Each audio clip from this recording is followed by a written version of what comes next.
Now let's review together a full CAPM exam questions. The first question says, mid-execution, a sponsor requests the project manager to terminate the project. What should the project manager do? Proceed with the close project process. Okay, it seems correct. Let's check the other options. Proceed with claims administration. So this is no need for claims. There is no issue here. There is no loss from any of the parties. So we don't talk about claims here. C, convince the sponsor to allow the project continuation. This does not make any sense because the sponsor may not have budget for continuing the project. So in this case, they have a reason for terminating the project. The project could also not be lucrative or situations changed and the sponsor does not want this project anymore. So there is no point in convincing the sponsor to continue the project. D, insist on delivering the project. This is similar to C. It's not logical to insist delivering the project if the sponsor is no longer interested in it. So the right answer should be A. Let's confirm. Yes, the correct answer is A. When the project sponsor decides to terminate the project for any reason, the project manager should close the project. Let's continue with the second question. Which technique involves prioritizing features, epics, or user stories by business value in a sequential manner?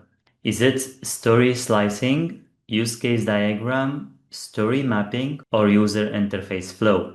Actually, story slicing is when we have a big user story and we try to split it in smaller user stories. This is called slicing.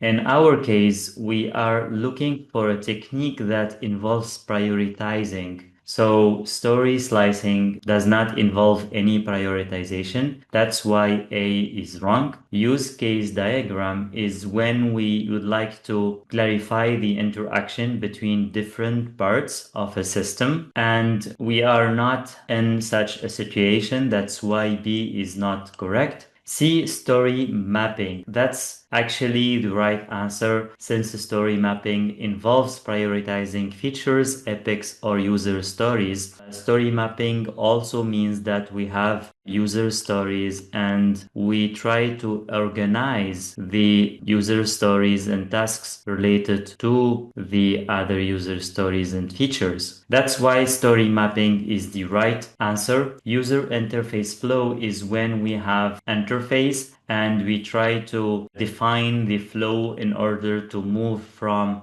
an interface or another, or how to move from a step to another within the same interface. An example of that is when you do the checkout in a web interface or an e-commerce website. We use it to have a user interface flow which defines the steps for checking out. So the right answer for this question is C. Let's confirm. Yes, the right answer is C. Story mapping is the right technique to use when it comes to prioritizing and organizing features, epics, and user stories. Let's move on to the third question. In which scenario would you use a use case diagram over a story map? Is it to visualize the steps in a user interface? This is actually user interface diagram, and it's not related to use case diagram. That's why A is not correct. To sequence user stories based on business value, usually we use this in a backlog refinement meeting and it does not have a relation with the use case diagram. So that's not correct as well. To show error handling mechanism between systems, this is also not correct, and the option D should be the right answer. Let's verify the display system user interactions to complete a goal. That's exactly when we need to use a use case diagram, and D should be the right option. Let's confirm. Yes, use case diagrams are used to visualize the interactions between users, which are also known as actors, and a system to achieve specific goals. Excellent. Let's move on to the next question. A project manager is leading a project that has expanded significantly. As a result, the sponsor has been replaced by a steering committee. What should the project manager do to adapt to this change? A. Acknowledge that the stakeholder structure has changed and tailor communication accordingly. This is very good answer actually because it includes tailoring communication and includes also the acknowledgement that the stakeholder structure has changed. So most probably this should be right answer. Let's double check the other options. Work according to the original plan. Since here we work according to the original plan, we are not taking into consideration this big change. So that's why B is not right and it's waste of time to continue reading the whole sentence. Option C, hold a meeting with the new steering committee. That's fine, that's good. And continue working on the project. This part is not really great. Continue working on the project means that you are not going to adopt, you are not going to change anything, just have a meeting with them without addressing their needs. So that's why I'm not willing to opt for this option. And if I compare A with C, I would prefer A more. Let's check D. Share an updated status report with the new steering committee. Actually, that's not bad, but it's probably not enough. Actually, we need to have a meeting with the steering committee, understand their needs, tailor communication. This is more broader than just sharing an updated status reports because this would tell what is the preferred communication channels, what are the type of content that should be shared with the steering committee, a lot more of details including in this option. So that's why option A is much better and should be the right answer. Let's confirm. Yes, on large projects, one sponsor might not be enough. That's why steering committee is established and the project manager should proactively respond to this change. Excellent. Let's move on to the next question. A project manager has made certain that all of the required tasks have been accomplished. However, upon an external post-completion audit, a significant penalty was imposed on the performing organization. What could the project manager have done differently to make sure that no liabilities arose following the audit? Okay, is it verify that all of the tasks indicated in the scope statement were completed? Actually, maybe this is not enough. You might complete the scope but overlook other important procedures in the contract and therefore penalties could be applied. So I think this is not enough. Let's check. Verify that all identified defects were fixed. This is also could be not enough because you could here focus on quality, correct defects, but if you are not complying with the contract and all the closure procedures, maybe you will have some liabilities. Let's check option C. Ensure that all documents are updated before closing the project. This is also not enough. Updating the documentations, archiving the documents is good, but maybe not enough. Let's check D. Ensure that all closing formalities were followed as per the defined contractual procedures. This is a very good option because it includes the formalities, it includes the contractual procedures, and that's what the project manager should ensure before officially closing the project. Let's confirm the right answer. Yes, the correct answer is D. In the closing phase, the project team, including the project manager, should implement the associated processes to formally complete or close a project. Let's move on to the next question.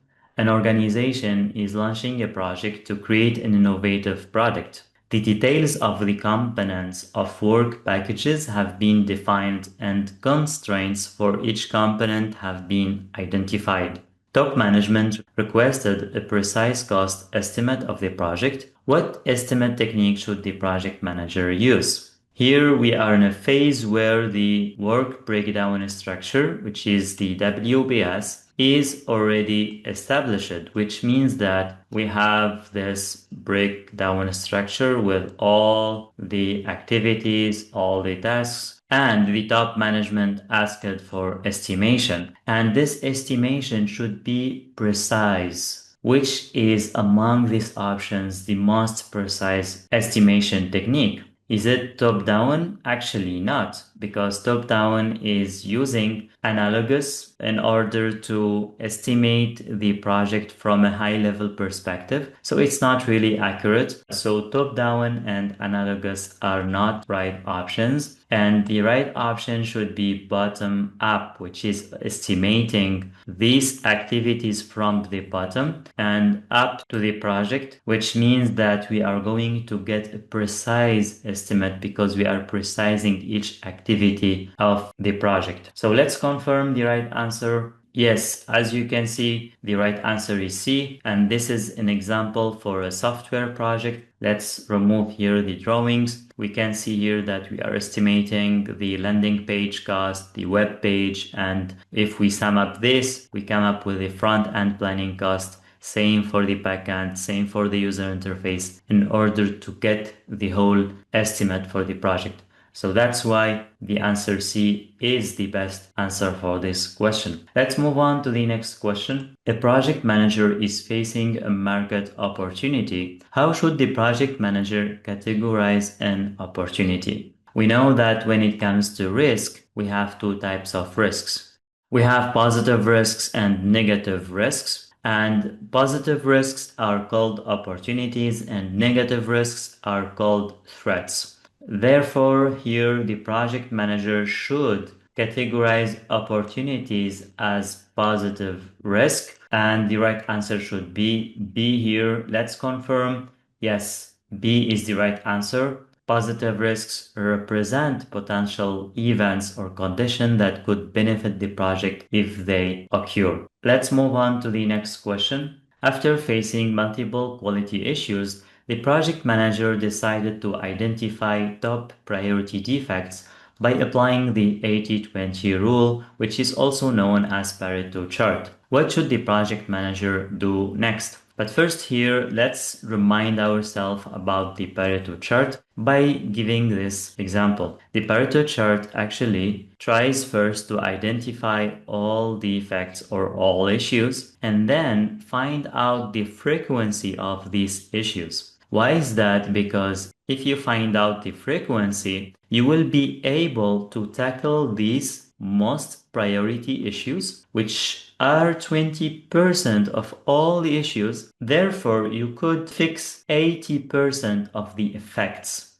In this example, if you tackle the traffic issue, you are going to reduce the late arrivals the most. And that's why we use the Pareto chart. In our case, since the project manager identified the defects, their next step should be to find out the frequency of the defect, the frequency of the defects in order to be able to apply the 80-20 rule.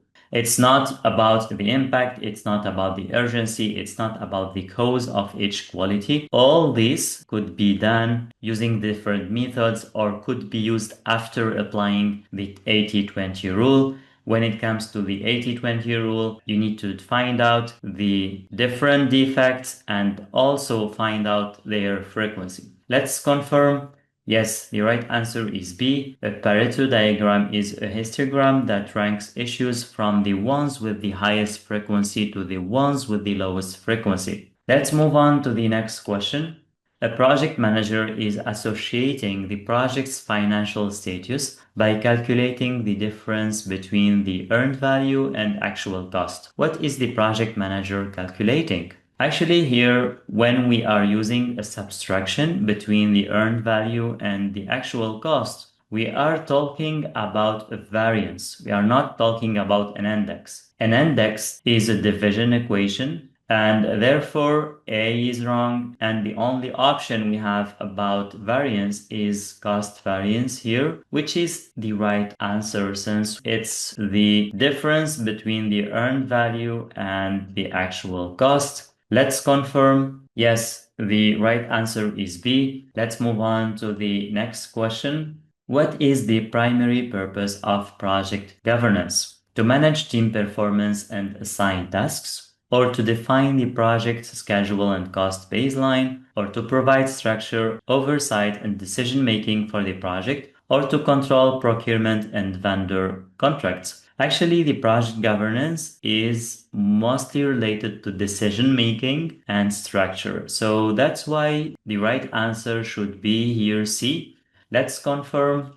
Yes, project governance ensures that the project is properly aligned with organizational strategy and that the right decision-making structures and roles are in place. It involves defining responsibilities, reporting, oversight mechanisms, and approval processes to guide the project successfully. Question 11. After purchasing a new software needed for the project, a project manager identifies a potential risk. The both version might be old. In case that risk occurs, the project manager will just need to go to the settings and update the software version. Therefore, the project manager decides to passively accept the risk. In this case, why is passive risk acceptance the appropriate approach? Here we have this question, which is 4 lines. Usually the CAPM questions are between 1 to 2 lines, but in some cases we could find longer questions such as this one. There are not a lot of questions, but you might face some of them. Therefore, the project manager decides to passively accept the risk. In this case, why is passive risk acceptance the appropriate approach? Here, this question is 4 lines. Usually, the CAPM questions are 1 to 2 lines, but we might face a few questions which are a bit longer than that. Okay, so in this scenario, we are trying to find out why we are taking this response, which is passively accepting this risk. Because the probability of risk occurrence is very low. Actually, here we did not say that the risk occurrence is low, and even if it's low, it's not always a risk occurrence low means that we are going to passively accept it. So that's why A is not the right option. B, because the risk occurrence is difficult to identify. Here, it's also not a reason to accept the risk because of the difficulty of identifying the occurrence. That's wrong too. Let's check option C, because it's better to deal with trivial risks when they occur. That's actually the best option, because the trivial risks, there is no need that we develop a risk response and we try to waste effort and time to develop these responses. Once they occur, we're gonna deal with them at that time. That's why the best option so far is C. Let's check D, because the risk is not on the critical path. That's also not the reason to accept risk. We could have critical risks, but they are not on the critical path, and therefore we need to take a response for those risks. So that's why D is not making sense. Let's confirm. Yes, the right answer is C. Passive risk acceptance is an appropriate approach when it is best to handle the risk when it does occur. No proactive action is needed for passive acceptance other than periodically reviewing the threat to ensure that it does not change significantly. Okay, let's move on to the next question. A project manager is leading a predictive project. After identifying risk, the project manager decides to transfer it to another party. By what is the option? To transfer it to another party by A. Buying insurance. We know that transferring a risk could be done buying insurance. So that's a possible scenario, and therefore the A should be the right answer, but let's double check the different options. B. Accepting a lower profit in case of cost overrun. This is acceptance risk response. It's not transferring risks, which means that B is wrong. C. Asking the sponsor to deal with the risk. This is escalation. That's why C is wrong. D. Eliminating the risk through beta testing. This is avoiding. That's why this is wrong as well. And the right option should be A. Let's move on to the next question. A solar-powered car project is almost finished when the project manager receives an approved change request to replace a defective component of the car batteries. What should the project manager do? Record the problem in the issue log. Actually, this is not an issue. This is a change request. That's why A is not making any sense. B, meet with the change control board to discuss the matter. The change control board approved already this change, so no need to meet them. Let's check C, repair the defective component. Here we said that the change request involves replacing the defective component. And here C is repairing the defective component, which means that the project manager will not be aligned with the change request. That's why C is wrong. Finally, replace the defective components. That's the right option because it implies that the project manager will implement the change request as it is. Let's confirm the right option. Yes, since the project manager has received an approved change request, they should ensure its appropriate implementation. Excellent. Let's move on to the next question. What is the best type of communication to inform a subcontractor of the contract discontinuation decision? This is an important decision, and usually we have formalities when it comes to contract discontinuation, and the type of communication that we should use in this case, is it for informal written or formal written, informal verbal or formal verbal? The first thing is that we need to remove the informal options. So A and C are not correct. For such decisions, we need to use formal communication. And between the written and the verbal, of course, we need to opt for the written communication because it is more appropriate when it comes to contract discontinuation or anything involving formalities related to the contract. So the right option should be B here. Let's confirm. Yes, the right answer is B. When dealing with complex issues such as updating a plan or dealing with legal matters, it would be best to document such discussions and decisions using a formal written format. Excellent. Let's move on to the next question. A project manager is facing a complicated quality problem that they don't understand its source and causes. What tool or technique should they use to trace the problem source back to its root cause? Is it Pareto diagram? The Pareto diagram is to list the different defaults or issues and draw their frequencies. In this case, this is not something that we are going to use because we are looking to understand the source and root cause of problems. So A is wrong. B, chain diagram. This is when we have this like steps between different phases or processes. And in this case, it's not the appropriate technique to understand the root causes. That's why B is not correct as well.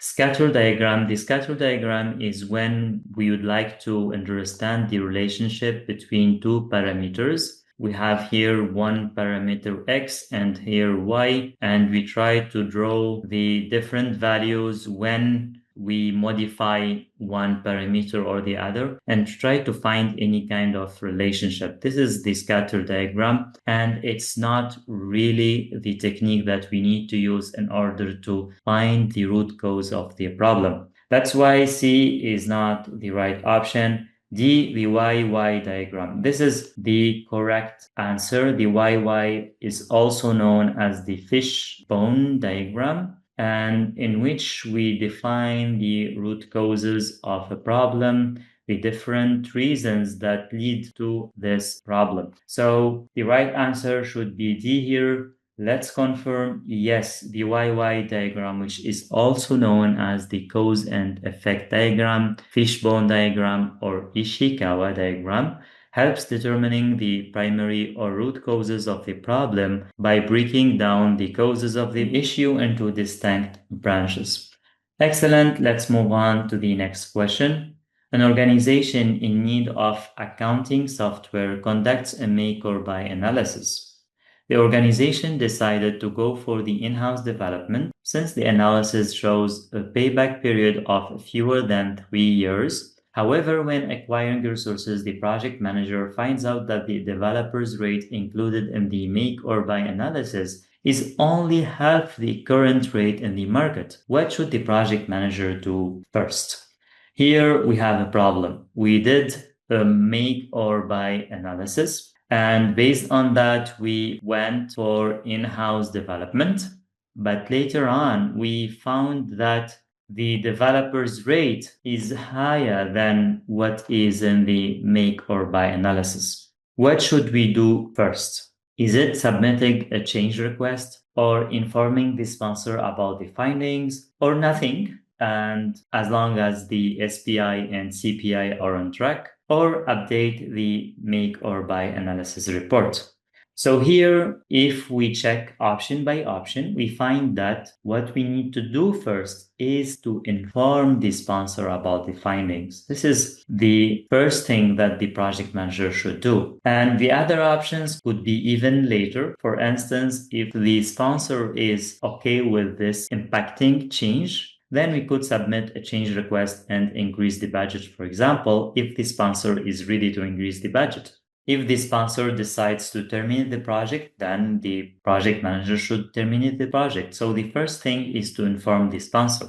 And here, nothing is not the right option. Whenever we face a problem, we need to do something. Doing nothing is not the appropriate option usually. And finally, updating the make or buy analysis report is also not appropriate because it's out of the project manager role or responsibility. So the make or buy analysis is usually made by the business analyst or by the sponsor or the management team. And the project manager should study the make or buy analysis, should understand its content, but not necessarily updating it.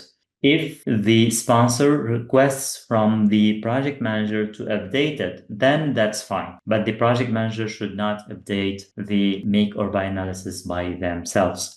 Okay, let's confirm the right option. Yes, the right option is B. The project manager should notify the sponsor of any identified risks that may impact the business value of the project. This is key for this question and similar questions as well. Let's move on to the next question. A team member developed a new feature that caused regressions on the other features already used by the client.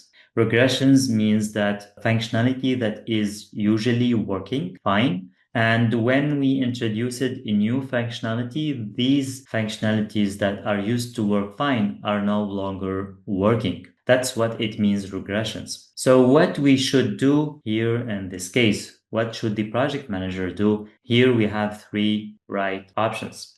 The first option says submit a change request to fix the resulting regressions. This is making sense actually, so A could be right.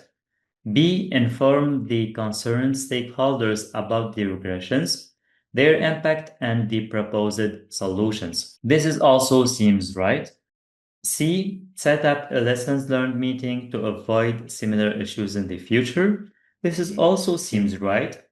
D, since it's an internal problem, try to fix it without the customer's notes. We cannot consider this as an internal problem because the regression is impacting features that are already used by the client. So we should inform the client and not hiding such important information. That's why D is wrong. E, ignore the regressions and focus on completing the project as scheduled. This is also wrong because ignoring the regression is not the right course of action, of course.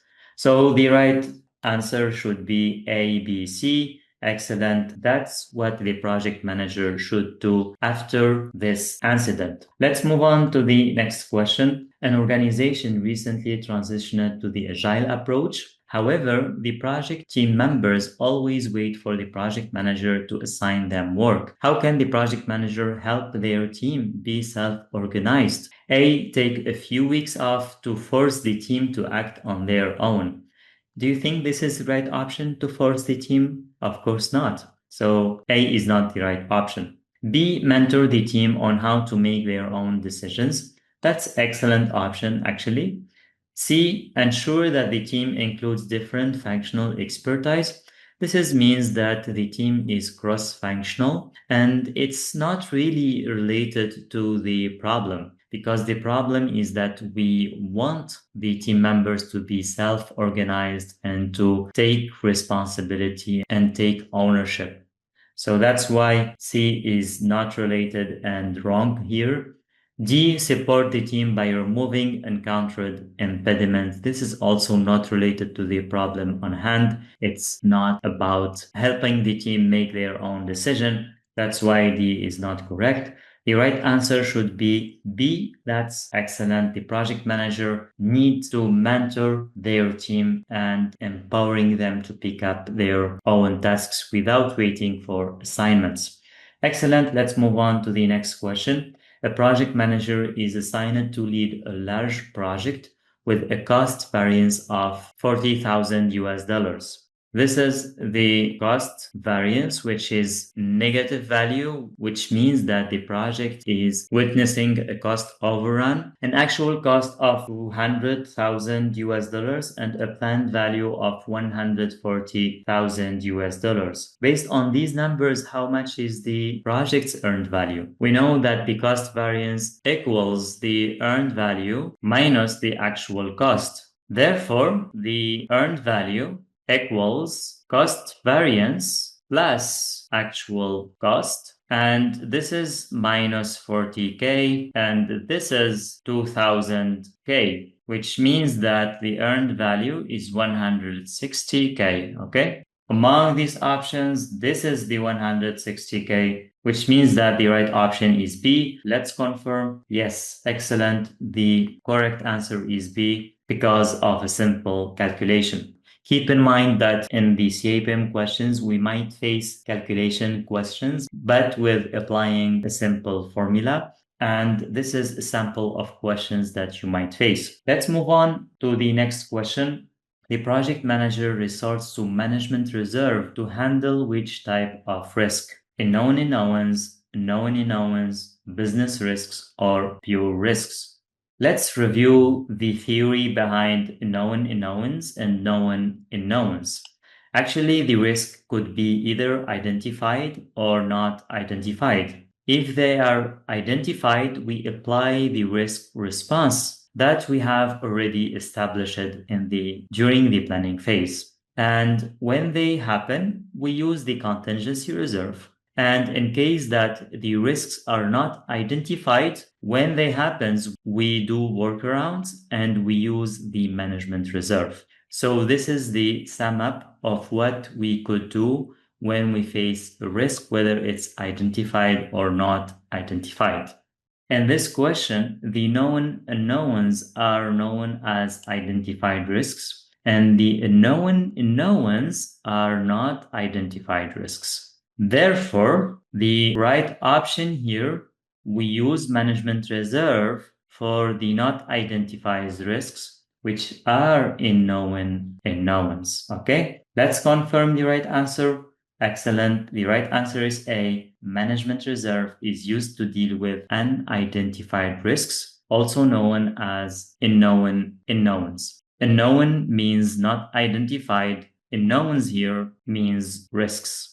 Question 21. Which of the following is considered an organizational process asset? A. Organizational culture. B. Market standards. C. Corporate knowledge base. And D. Project management information system. Before we choose the right option, let's understand first what is an organizational process asset and what is enterprise environmental factors. So, organizational process assets are processes, guidelines, and procedures that are created within the project. So, if the project team developed some processes or guidelines and procedures, these are going to be considered as OPAs. Also, if they use the corporate knowledge base of the organization, such as the templates, the past project data, etc., these are also considered assets. And finally, if they are using components such as tools and templates from past projects or from the knowledge base of the organization, these are also OPAs. Therefore, if we understand here the organizational process assets, we could easily link this OPA to the option C here. The right option should be C, the corporate knowledge base. But let's here understand A, B, and D, how they are enterprise environmental factors. Organization culture is considered as an internal environmental factor since it's related to the culture of the organization. The market standards is considered as an external enterprise environmental factor, and the PMIS is considered as an internal enterprise environmental factor. So these are factors that outside of the influence of the project team, usually they are existing within the organization and we cannot change that easily or we cannot change that at all. That's why these are going to influence the project. And as a project team, we need to deal with what we have in hand. Okay, so if we check the right answer, yes, the right answer is C. The corporate knowledge base is considered as an organizational process assets, whereas the rest are considered as an enterprise environmental factors. Excellent. Let's move on to the next question. From past experience, the project manager of a construction project knows that there is a risk of not receiving the needed sand supply on time. If this risk were to occur, the project manager would have to purchase the sand from another supplier. So this is a risk response. From what you know, what is this risk response? Is it avoiding or mitigating? You can pause the video and think a little bit what this risk response would be considered. Actually, this risk response is not going to eliminate the risk 100%. Therefore, this is called the mitigation. So it's going to reduce the likelihood of occurrence of risk or the impact of the risk. That's why this risk response is considered as a mitigation. In our case, if this risk happens, which is not having the supply of the sand on time, the risk response would be to have the sand from another supplier. And in this case, there might be some differences in the sand quality. We have a risk related to the risk response, which is considered as what?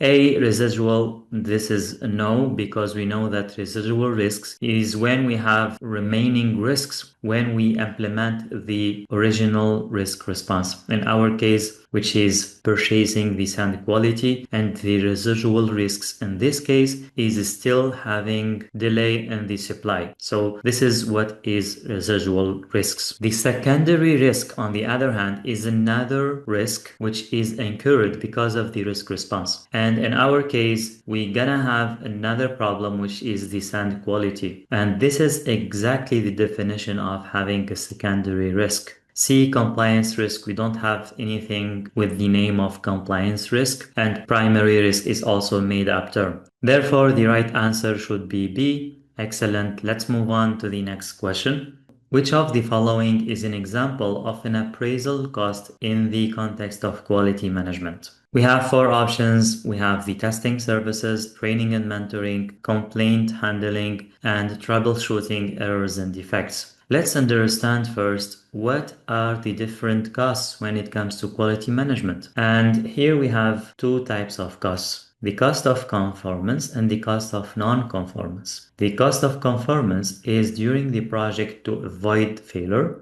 and they are usually split into two types: the prevention and the appraisal costs. The prevention is when we have training or mentoring, for instance. And the appraisal is when we try to find out errors through testing, for instance. Therefore, the appraisal cost is here testing services. And the cost of non-conformance could be before shipping the product or service to the client. And in this case, it's considered as a reactive internal failure costs. And such thing we could have for troubleshooting errors and defects. This is an example of reactive internal failure costs. And the external failure cost is after delivering to the client, and the client finds out that there are some problems that we need to fix. and the cost of complaint handling is considered therefore as an external failure cost.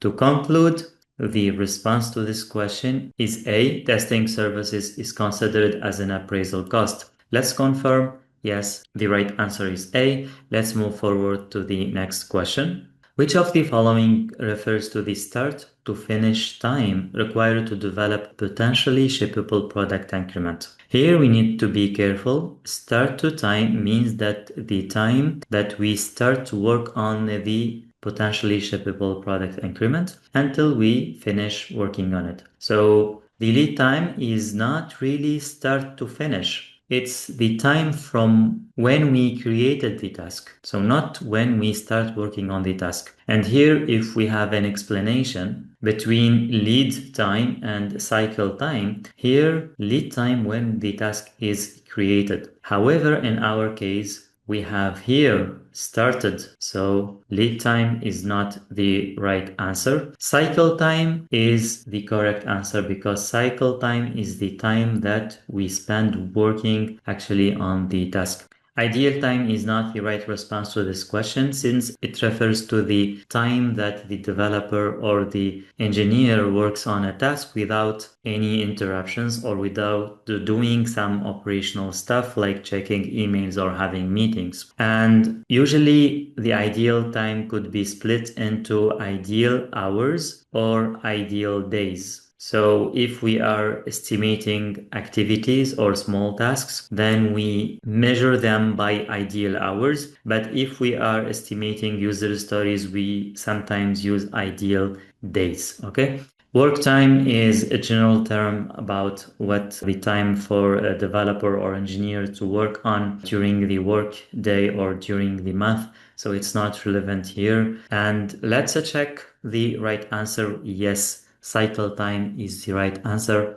Excellent. Let's move on to the next question. Upon reviewing user stories, the Agile coach finds that some do not follow the common template format. Which of the following formats should the Agile coach instruct the development team to follow for user stories? Here we have some examples of templates. As a developer role, I want to develop feature. As a user role, I want to do something, a goal, so that to deliver benefit. C, as a stakeholder role, I want to achieve a goal. And D, as a user role, I want to, and you name the feature. Let's check some examples of correct user stories so we can find out the right answer. Here is an example. As a customer, I want to add items to my cart so that I can easily review, manage, and proceed to checkout with the selected products. As you can see, the structure here we have as a customer. Here we are defining a user role.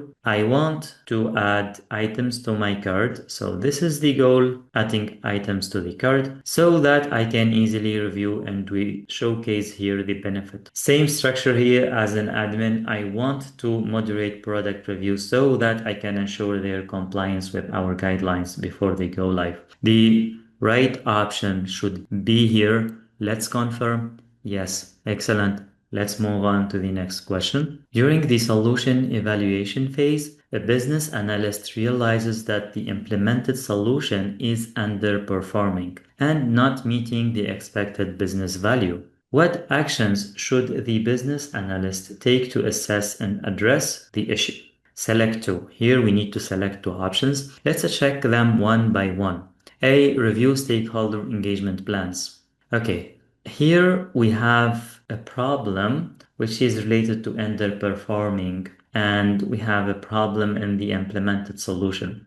Stakeholder engagement is important, but it's not really linked to this issue. Therefore, I think A is not making a lot of sense. B, implementing a prototyping model. We know that prototyping is using at the beginning to define requirements and understand what we're gonna build and help us with designing the project, etc. Therefore, prototyping is also not the right next action in order to resolve the underperforming issue. Therefore, B is not making a lot of sense too. C, conduct root cause analysis. This is a very good tool for such a situation. Since we have a problem of underperforming, we have an issue. We use this to understand why this is happening. C is making a lot of sense, so I think we should tick C and check the rest. D, revise the project scope. In this case, we are tending to understand why we have the underperformance. And revising the project scope is as if we are skipping the analysis phase and we are going to just do the next step without further analysis. Therefore, I think that this is not making a lot of sense either. We should not jump to revising the scope without understanding why there is an underperforming. That's why I think D is not making a lot of sense.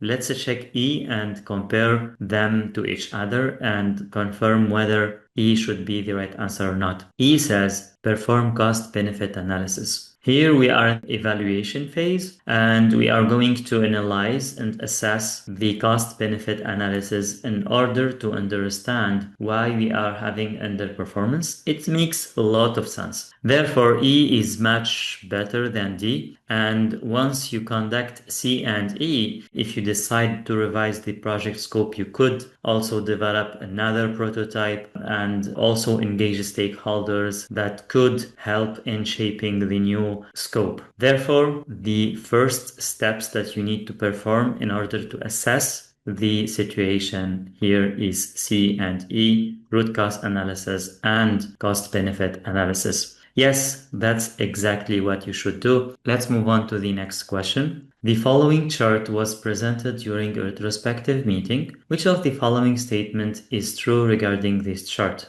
We have this chart, which is considered as a burn down chart. Here, among the options, this burn up, this is not burn up, so this burn down. Therefore, without wasting my time in reading the rest, A is wrong. This burn up, the same thing. This is not a burn up, this is burn down. I'm going to skip B as well. Okay, let's check C and D. This burn down chart shows that there is a work left at the end of the sprint. Let's check here at the end of the sprint what's happening. Here we are assuming that the sprint is 7 days only, and this is the ideal performance. And by the end of day 7, if ideally we reach day 7, we finish all user stories. We have 14 story points at the beginning. At the end, we did not finish all user stories. We left with 3 user stories. Therefore, C is considered correct and D should be not correct. Consequently, let's confirm. Yes, the right answer is C. This chart is burn down chart that shows that there is a work left at the end of this sprint. Let's move on to the next question.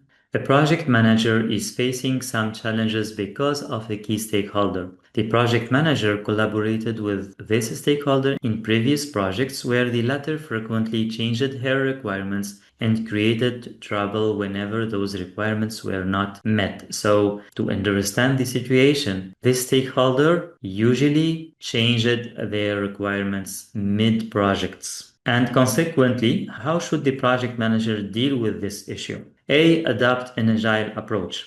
Agile is good when it comes to complex requirements. But here the situation is focusing on stakeholder management and not on choosing the right project development approach. Therefore, A is going to be dismissed here because the situation is specific to stakeholder management. B. Involve the concerned stakeholder right from the start. That's excellent. Since this stakeholder is changing their minds, maybe we need to involve them in a good and a deep manner from the beginning. If they have any requirements, we should capture them from the beginning. We should get their confirmation and document all their requirements from the beginning. So that's, I think, the best option so far. Let's check C and D. Ask the concerned stakeholder to mend her ways. That's not possible. We cannot ask stakeholder to change how they behave, especially if they are a customer or if they are having more power than the project manager. So that's not feasible and not possible. D. Inform management about the issue. Your role as a project manager is to engage stakeholders. If you face any issue and you take them to the management, that means that you are not doing your job. Therefore, B is the right option. Let's confirm. Yes, excellent. The project manager should involve the key stakeholder from the very beginning of the project to help reduce and uncover risks as well as increase her buy-in. Excellent. Let's move on to the next question. A project manager is assigned to lead a project abroad. At the start of the project execution, the project manager gets worried about the country's high levels of violence in public. The project manager gets approached by a local police officer who pledges to keep the project team safe during their stay and returns for a private money transfer. How should the project manager respond? Okay, we have here a situation where the project manager is asked to give a bribe. Should the project manager do that? Of course not. Let's check the different options. A. Not pay, that's good, the police officer, and ignore this incident. Okay, here the first part is good. Ignoring this incident, okay, not ideal, but let's check the other options. Not pay the police officer and rather follow the chain of command, which means that they are going to raise this to the higher level and inform management that there are some risks beyond their power, and they try to get some approval for the next action items, whether hiring another security agent, whether hiring security agency or something like that. So here the B option means that the project manager is going to do further steps, not giving a bribe, not paying, and try to resolve the issue. And that's way better than just not paying and do nothing, which is a passive approach.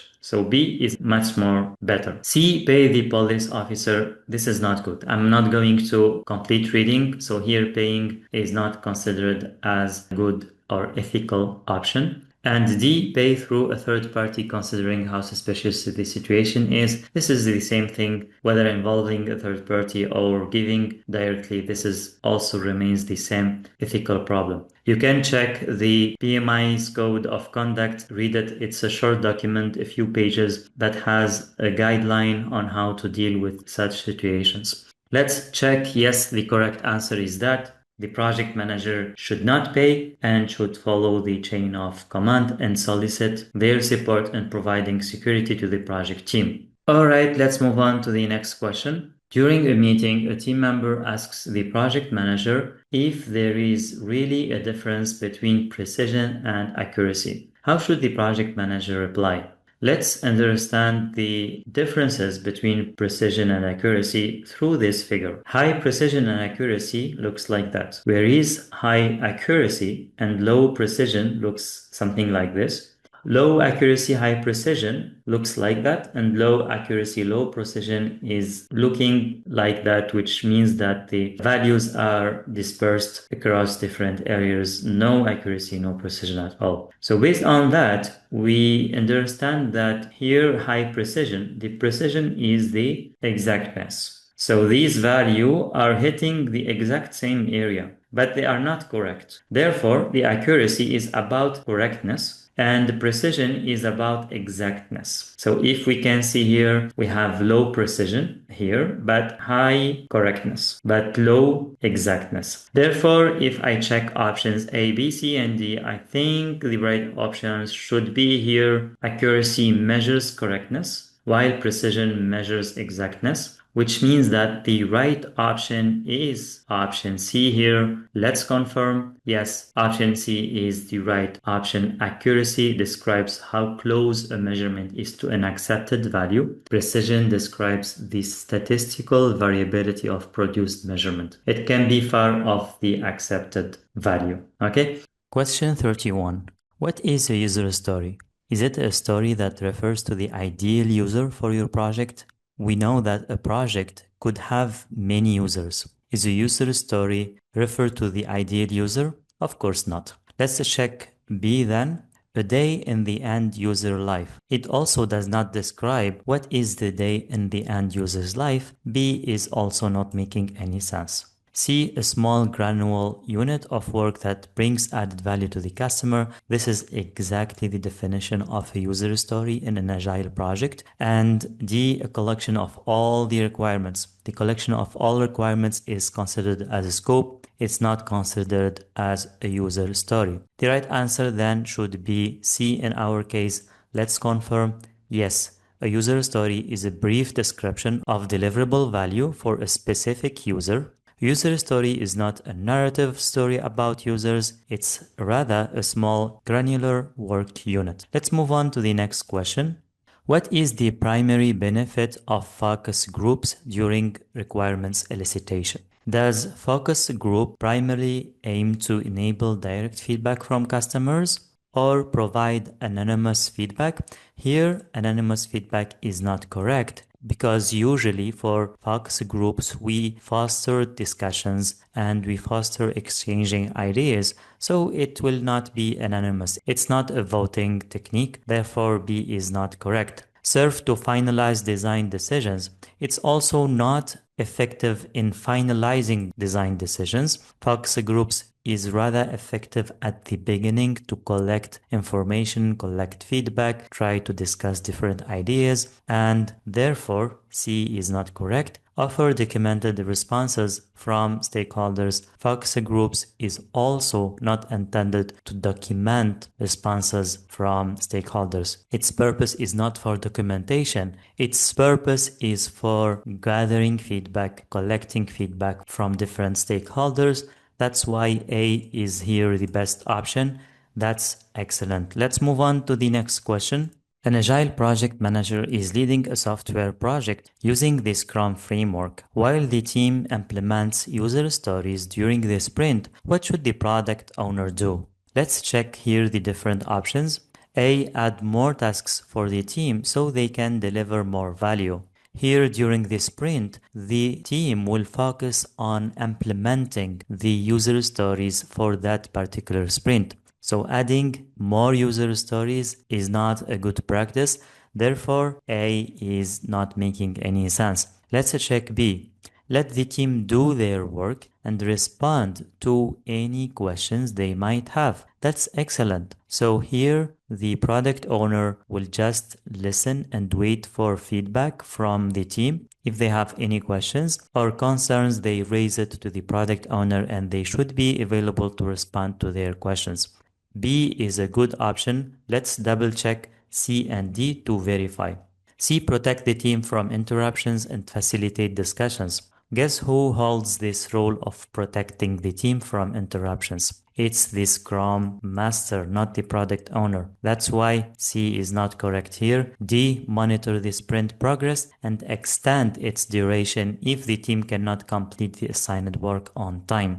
Monitoring the sprint progress is the responsibility of the development team. Extending its duration, it's not a good practice and it's not recommended to do so. Even the product owner should not extend the duration of a sprint. Essentially that we are working under the Scrum framework, and the Scrum framework says that the duration of a sprint should be fixed and the sprint ends only when the time box reached its end. We should not extend it. We should just finish here and start the next sprint on time, and any remaining items left should be reprioritized. And if they are prioritized to the next sprint, then we should work them on the next sprint. Therefore, D is wrong and the right answer should be B here. Excellent. Let's move on to the next question. Which technique is best for engaging cross-functional stakeholders in a structured meeting to define product information? Is it surveys? We know that surveys is not meetings, so therefore survey is not correct. Facilitated workshops.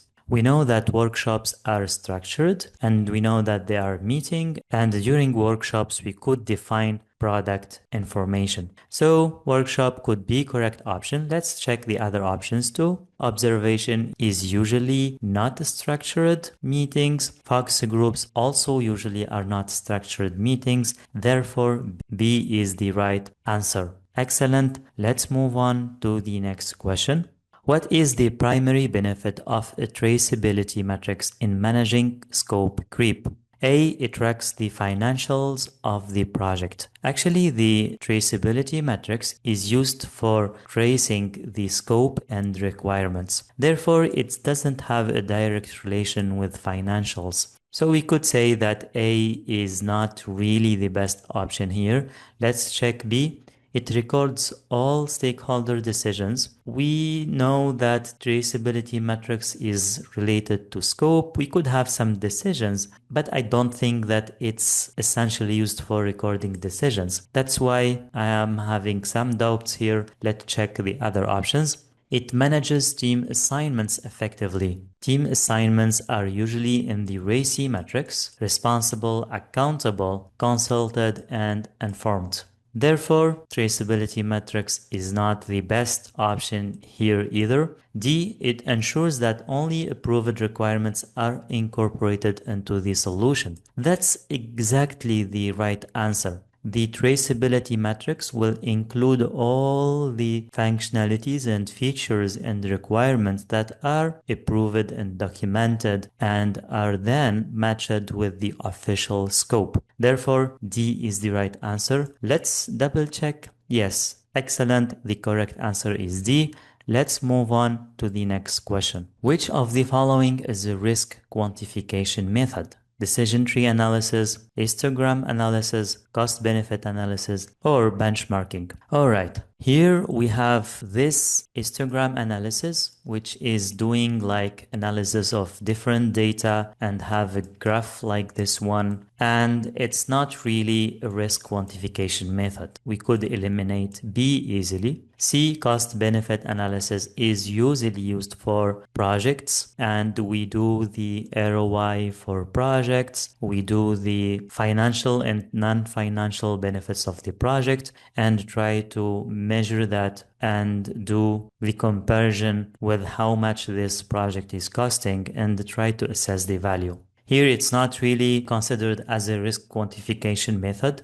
Therefore, C is not correct. Benchmarking is also used during the initiation of the project and also during the planning for the scope if we'd like to see the market and see what other competitors are doing and try to benchmark with what existing in the market in order to develop our project. In our case, it's not a risk quantification method either. The right answer should be decision tree analysis. So what is decision tree? Actually, if we are in a phase of a risk, we could have some options to tackle or mitigate this risk. And we could have here three options. If we go with option one, we could have some financial consequences, and those could have different probabilities. And we could also have more deeper quant that we could have. Therefore, it looks like a tree, and the decision tree analysis is a risk quantification method,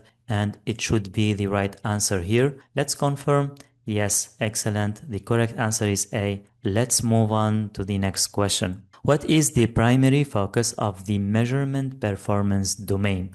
Is it assessing project performance against objectives? It makes a lot of sense. It tracks performance against the objectives, and that's the measurement performance domain. So it's really tied to each other. A looks from the first glance as the right answer. Let's double check B, C, and D and be confident that A is the best answer. B, tracking project costs. This is for cost management. It's not just measurement of performance domain.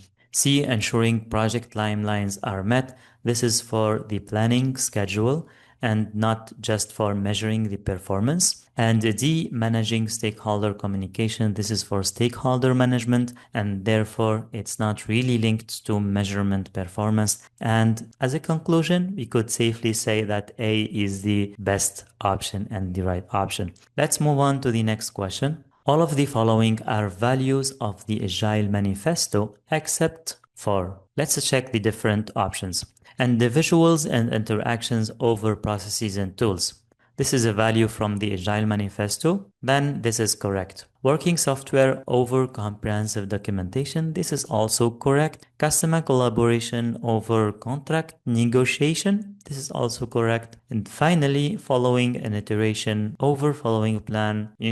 This is not really correct. There is a mistake here. I can see over following a plan. This is correct, but not following an iteration. Actually, it's responding to change over following a plan. Therefore, this is not the right value, and therefore it is the right answer to our questions because all these are correct values and this one is not a correct value. The correct answer is D. Excellent, and it should be responding to change over following a plan. Let's move on to the next question.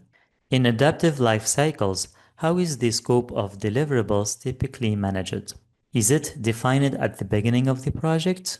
We know that in adaptive life cycles, we have iterations. So imagine we have this first iteration, second iteration, third iteration, fourth iteration, and so on. Is the scope of deliverables defined at the beginning of the project, which means here? Of course not. If it's all defined here, this will become a productive project. Therefore, A is not correct. B, fixed and unchanging throughout the project. This is also not correct. Even the predictive project, we cannot fix it and not changing it at all. It could be changed through change requests. Therefore, B is not correct. Developed and approved at the beginning of each iteration. That's an excellent option because the scope is defined before the beginning of each iteration, and C makes it the correct answer so far. D, predetermined by the project sponsor. The project sponsor is one of the key stakeholders and they should not be the only one who determines the scope. Therefore, D is not correct and the correct answer should be C. Let's confirm. Yes, the correct answer is C. In adaptive life cycles, such as Agile, the deliverables are developed over multiple iterations. A detailed scope is defined and approved at the beginning of each iteration. Excellent. Let's move on to the next question. A sales representative of a luxurious hotel chain asked a local carpenter who owns a small workshop specialized in designing and manufacturing outdoor furniture to produce a single unit of a new concept of egg chairs as quickly and inexpensively as possible. What is this product called? A pre-production version. We know usually that a pre-production is something that is going to be produced just before production. It's the last version before production, and in our case, we may have other iterations since this one is a quickly and inexpensively product. As this one is a first quick and inexpensive model. A is not correct then. B, product increment. When we say product increment, it means that we have defined the scope from the beginning. For example, this is the whole scope, and we have made it into 4 parts, 1, 2, 3, 4, and we deliver the first increment, then we deliver a second increment, then we deliver fourth increment, and so on. In our case, this is not a product increment. This is a first model to approve the concept. B, therefore, is not correct. C, minimum viable product. This is a very good option because usually minimum viable product is a quick and not expensive and it's used to validate the concept. C could be correct. D, sample. This is not a sample because usually sample when we order a huge quantity and we get a sample to verify the quality before ordering the whole thing. Now, in our case, we are going to produce something in order to validate the concept. We are not ordering a sample of something already existing. Therefore, D is not correct. Let's double check. Yes, the right answer is minimum viable product MVP, which is a prototype with just enough features to be presented to early users who can then provide feedback for future product development. Question 41. What is the role of the project manager in resolving conflicts within the team? A. Assign responsibility to higher management. This is escalation, and when there is a problem within the team, the role of the project manager is resolving those conflicts. No need to escalate to higher management.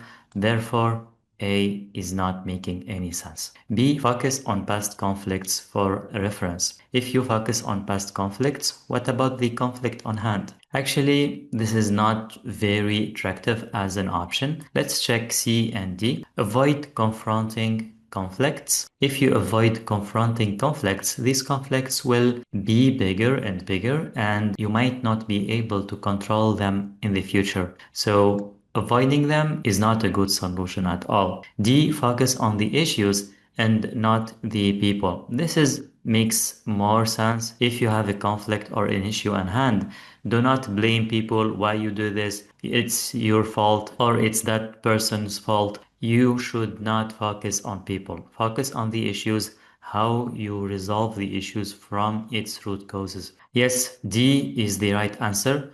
The role of the project manager in resolving conflicts within the team is to focus on the issues and not on the people involved. Excellent. Let's move on to the next question. In which process does the monitoring of the project status takes place to update project costs and manage the cost baseline? A, plan cost management. We have here a keyword which is monitoring, and planning cost management is in the planning phase. Therefore, this is not correct. B, control costs. Controlling and monitoring are synonyms. Therefore, this should be correct.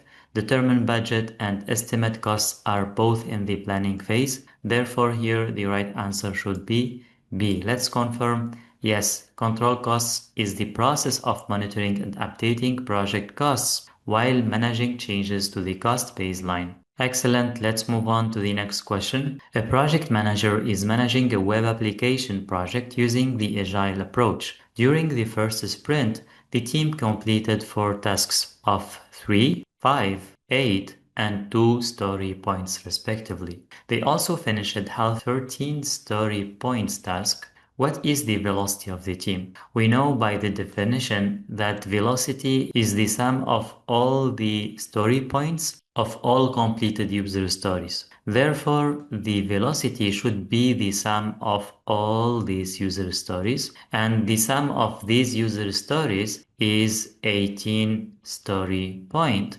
Therefore, the answer should be A. Of course, since they finished half of 13 story points, this will not be counted. We should not add to this 6.5, for example. This is not logical. For velocity, either you complete the work or you don't complete the work. We don't do half or third or whatever thing. Okay, that's why B is wrong and C also is wrong, and also this one is wrong too. Let's confirm. Yes, the right answer is A, which is the sum of all these 4 tasks. Let's move on to the next question. A project manager is managing a construction project. The project manager identified a risk that might affect work execution due to an equipment malfunction. Which of the following risk response strategies should the project manager use? We need to select 2 options here. Exploit, enhance, mitigate, or avoid. Okay, the exploit and enhance are for positive risks. These are for positive risks, which means that risks that could lead to positive outcomes, some opportunities for the project. And in our case, it's a negative risk since we said that it's an equipment malfunction. Therefore, the project manager should choose between either mitigate this risk or avoid this risk completely. So the right answer should be C and D here. Let's confirm. Yes, the correct answer is C and D here. Excellent. Let's move on to the next question. In order to monitor and track the progress of project performance, the organization's management uses earned value measurements. Which of the following values is an indication that a project has issues? Let's check A CPI of 0.89. We know that a CPI has a reference as 1. If it's more than 1, it means that the project is under budget, which is a good indication. But if it's less than 1, we know that the project is over budget, and then the project is not in a good state or has issues. And since here the CPI is less than 1, then the problem here is having an issue, and therefore A should be right option. Let's check the other options.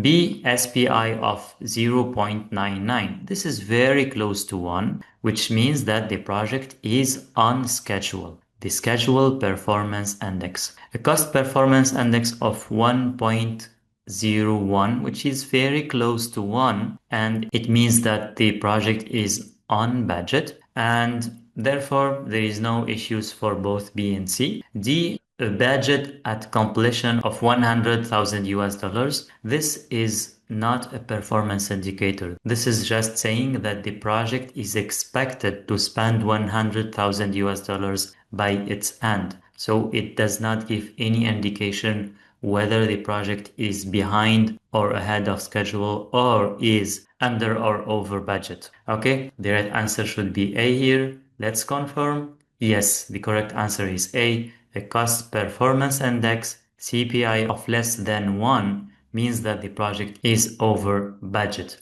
Let's move on to the next question. What is the significance of performing business analysis before a project initiation? To ensure a clear and correct definition of the problem? Absolutely. This should be the purpose of the business analysis. But let's see the other options. To improve the project timeline, usually we do a proper planning, but it's not the first and ultimate goal of the business analysis. C, allocate project resources more effectively. It's also part of the planning phase to allocate resources more effectively. And finally, improve stakeholder involvement. This is also part of the stakeholder engagement.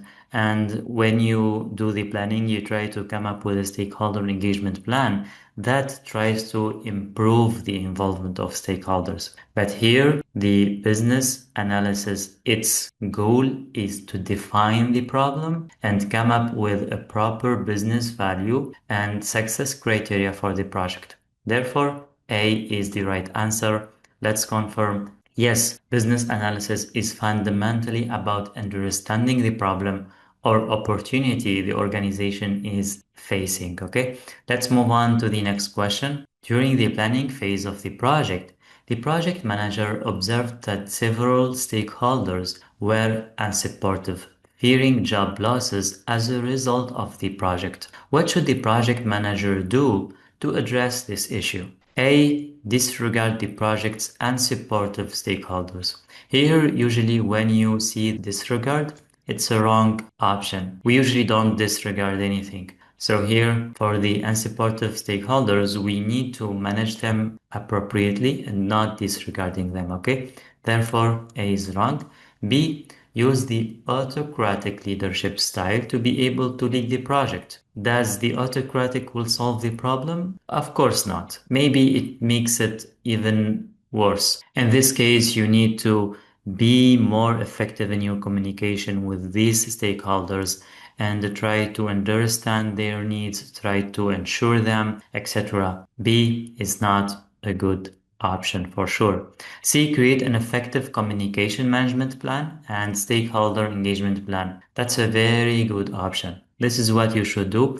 Even though the project could lead to job losses, the project manager should understand this and should make a proper planning on how to engage those stakeholders appropriately in order to accomplish the project goals. At the end of the day, the project has a business value. It leads to benefiting the organization, and we need to deal with that and achieve these ultimate goals. Okay, therefore C is seeming a correct option. Let's check D, refuse to work on a project that might lead to job losses. Here, like we said, even though the project could lead to job losses, it's not a reason for refusing to work on the project. There are so many projects that provide value and that lead to job losses, and that does not mean that they are bad projects. They just remove some manual work, and the other people that are doing this, they could work on some other projects or other work or other organizations and provide more value in other positions. So by just refusing because of this reason is not enough. Okay, let's check the right option. Yes, the correct answer is C. The best course of action for the project manager to handle and support of stakeholders is to create an effective communication plan as well as a stakeholder engagement plan. Let's check D. Refusing to manage the project doesn't mean the project will be cancelled. Thus, it won't change the fact that certain stakeholders will still lose their jobs. Moreover, since the project was chosen for execution, it's intended to bring added value despite its downside for some individual stakeholders. Okay, let's move on to the next question. A project manager is in the phase of identifying and evaluating the risk of a construction project. One of the identified risks is so complex and ambiguous that the project manager decides to transfer it to the program manager so the latter can make the appropriate decision. How did the project manager respond to the risk? Transfer, mitigate, escalate, or avoid. In our case, we said that the project manager transferred to the program manager. But here it's a bit tricky. It is not a transfer strategy here. Transfer when you transfer the risk to an insurance company usually that takes care of the risk. Here we are escalating the risk to the program manager because the program manager is having more power than the project manager, and the project manager will delegate the decision to this manager. We are here talking about escalation, no mitigation, no avoidance, and no transfer. Okay, let's confirm. Yes, the correct answer is C. Let's move on to the next question. The process of backlog refinement involves A. The identification of the work items to be accomplished during the next sprint. You guess what this is? This is sprint planning, not backlog refinement. That's why this is wrong. B. Using a board to keep track of the product and sprint backlog. This is also not backlog refinement. This is information radiator. Therefore, B is wrong as well. C. Prioritizing a list of product requirements which is maintained by the project team. Here, that's good. But maintained by the project team, this is wrong. Actually, the product backlog is maintained by the product owner. That's why C is wrong here, because the product backlog is maintained by the product owner, not the project team. D. The gradual development of product specifications to meet the needs of the product owner. This is correct. There is nothing wrong in this sentence. It's the development of product specifications, and the purpose is meeting the product owner needs. Okay, let's confirm. Yes, the right answer is D. Backlog refinement refers to the progressive elaboration of project requirements where the Agile team collaboratively integrates reviews and updates with the sole purpose of satisfying the customer and product owners' needs. Okay, we could also check the option C here. The product backlog and its priorities is owned and maintained by the product owner, not by the project team. The team contributes, which means estimates, advises on feasibility and value, but does not unilaterally maintain the priority list. Okay, let's move on to the next question. Despite creating an agenda and time boxing the meetings, the project manager struggles to engage all attendees. What should the project manager do? A. Make meetings shorter to prevent boredom. Does this is going to resolve the issue? Of course not. The problem is not in the duration of the meeting. The problem is in the engagement of attendees. That's why A is wrong. Limit the interventions of the most talkative attendees to allow others to participate. Here, if you limit other interventions, maybe there is still time for others to speak, but it's not automatic. This option is not really perfect, but let's check others. Change to remote meetings to make everyone feel more comfortable. This is not true. Actually, this is the inverse. If you have struggle in engaging all attendees in a remote meeting, it will be much more difficult. Therefore, C is not correct. D. Engage all attendees to participate and share their thoughts by asking for their opinions on the discussed matters. This is more direct. I prefer D over B. Therefore, D, I think, is the right answer.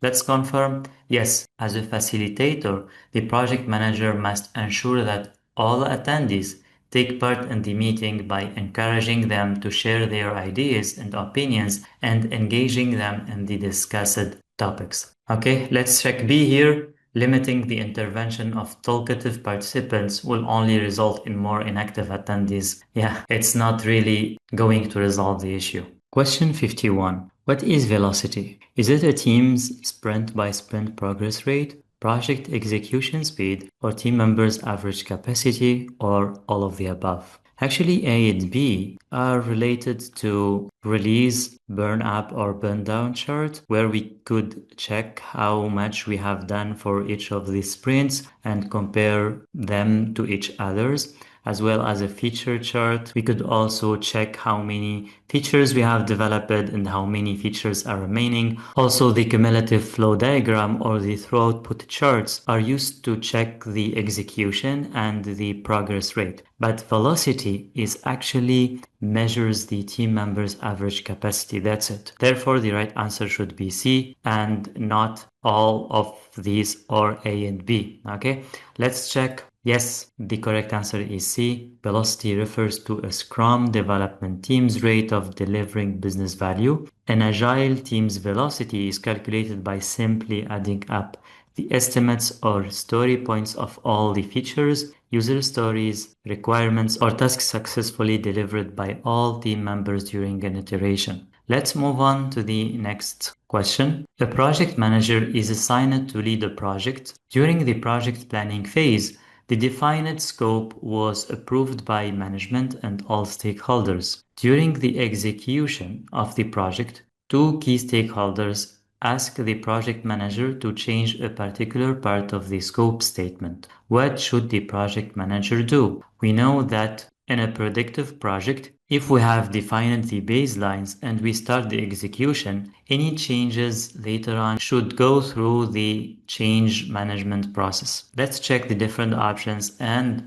see whether there is a follow of the change management process in those options. A, ask the stakeholders to submit a change request. This is excellent. This is what the stakeholders should do, and this is what should the project manager ask the stakeholders to do. Okay, let's check B, C, and D to be confident that A is the best option. Refuse to alter the scope since it has already been approved by all stakeholders. We know that in predictive projects, we have the fixed scope, but if during the execution would like to alter the scope, it's still possible. We just need to go through the change management process. And refusing is not within the power of the project manager. We should take this change to the Change Control Board, also known as the CCB, and if they approve it, that's fine. We could move on with that change, okay? That's why B here is wrong. C, refuse to alter the scope since it cannot be modified after being officially approved. The same thing, this is also not correct, and we have explained why in just a moment. D, refer the stakeholders to the project sponsor. Here, the project sponsor is not necessarily the one who have the knowledge and the ability to alter the scope. We should take the change to the CCB, the Change Control Board, and the project sponsor could be part of this board. This board could have many key stakeholders in particular, and the project sponsor could give their opinion, and the other members could also give their opinion, and at the end of the day, they agree whether to move on with this change or not. So here, referring to the sponsor is not correct because the right answer is to refer to the CCB, and the right answer is to submit a change request that the CCB will review later on. That's why A is the right answer. Let's confirm. Excellent. A is correct. And let's move on to the next question. What acronym describes the characteristics of a well-defined product backlog? We have here four acronyms: Deep, Smart, Invest, and Lean. Actually, if you don't know the answer, you could find out through the elimination method. We know that lean is a quality management technique that tries to focus on delivering value and eliminating waste. Therefore, it's not an acronym for well-defined product backlog. The INVEST is an acronym for a good user story, and the SMART is an acronym for a good KPI or a good objective. Having a SMART objective means that the objective is specific, measurable, achievable, realistic, and time bound. And the only left option is A. Therefore, the well-defined product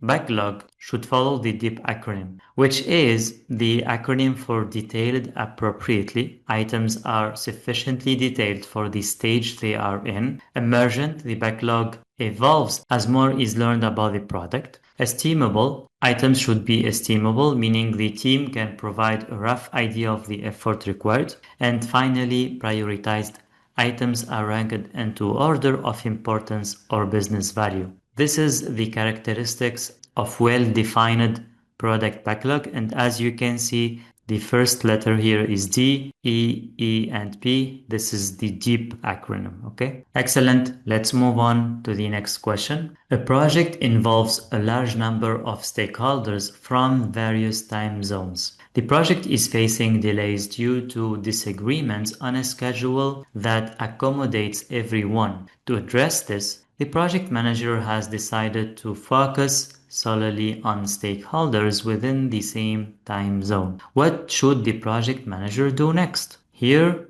the project manager already took a decision to focus on these stakeholders which are located in the same zone or the same area. What the project manager should do next? Update the assumption logs. This is actually not an assumption. We are not assuming that all stakeholders are in the same zone, or we are assuming that only the powerful or the decision makers are in the same zone. Therefore, this is not making any sense actually. B. Send the requirements documents to all stakeholders to review them. We said here that the project manager decides to focus on these stakeholders at the same time zone. Therefore, B is contradicts what is mentioned here. That's why I don't think B is the right answer either. C, update the risk register by adding the associated risks. This is making a lot of sense because what the project manager is doing will increase risks. Therefore, C is making a lot of sense. Let's check D. Ignore the low power stakeholders. We know here that the project manager is classifying stakeholders by time zone, not by power. That's why this is also contradicts the scenario and it's not correct either. Let's confirm, yes, the project manager is facing risk of not meeting the requirements or expectations of all stakeholders. The artifact of risk identification is the risk register. Therefore, upon identifying a risk, the risk register should be updated. Okay, let's move on to the next question. To estimate the cost of building a standard type of office space, a project manager multiplies the standard rate of 1 square foot by the total number of square feet required for the new project. What estimation method did the project manager use? A. Analogous estimating, B. Parametric estimating, C. Relative estimating, or D. 3-point estimating.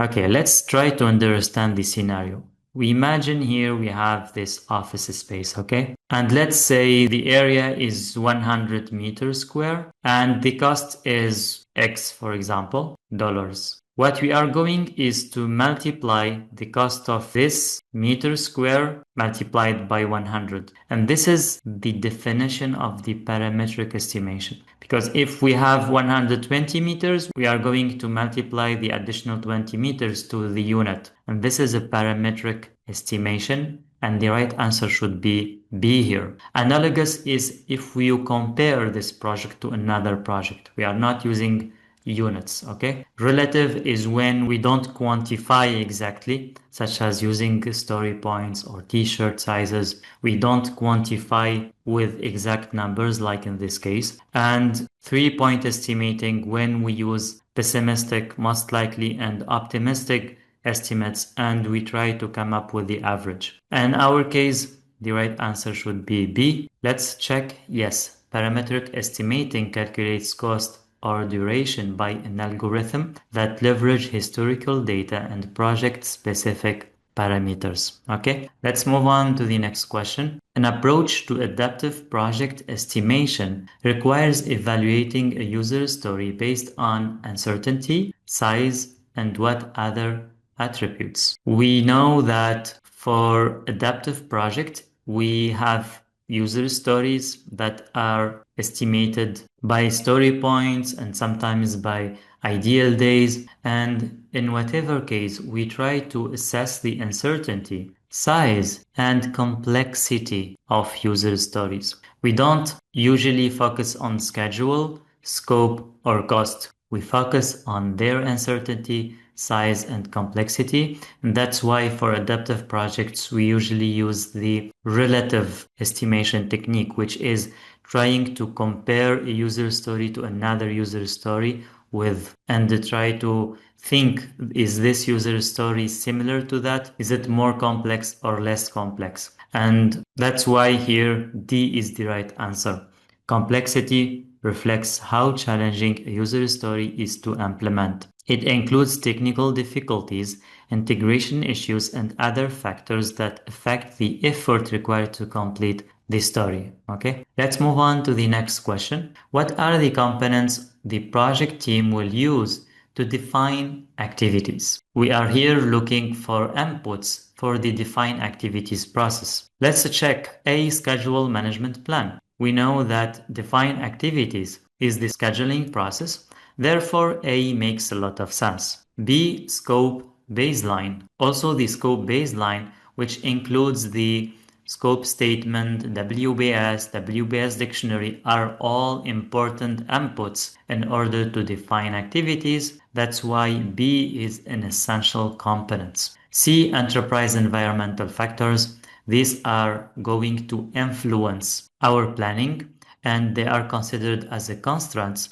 Therefore, we need to take them into considerations to define activities. D, project charter. Usually in the charter, we do have the global goals, the key stakeholders. They are not necessarily an input for defining activities. This is a low level, while this is a high level. We don't really need the project charter. Project documents, this is too vague, and these are usually outputs for so many processes and not necessarily inputs for defined activities. Therefore, the right answer here should be A, B, and C. Let's confirm. Yes, excellent. A, B, and C are the right answer. And the reference for the defined activities process we could find in the PMI process groups, page 91. Okay, let's move on to the next question. A project is nearing the final stages and the project team has completed most of the planned features. However, there are some outstanding high priority backlog items. How should the team determine if the product is ready for release? Let's check the different options. A. Conduct a regression test to ensure no features are broken. Does this will resolve the issue? Here the project team would like to determine if the product is ready or not, and they have outstanding high priority backlog items.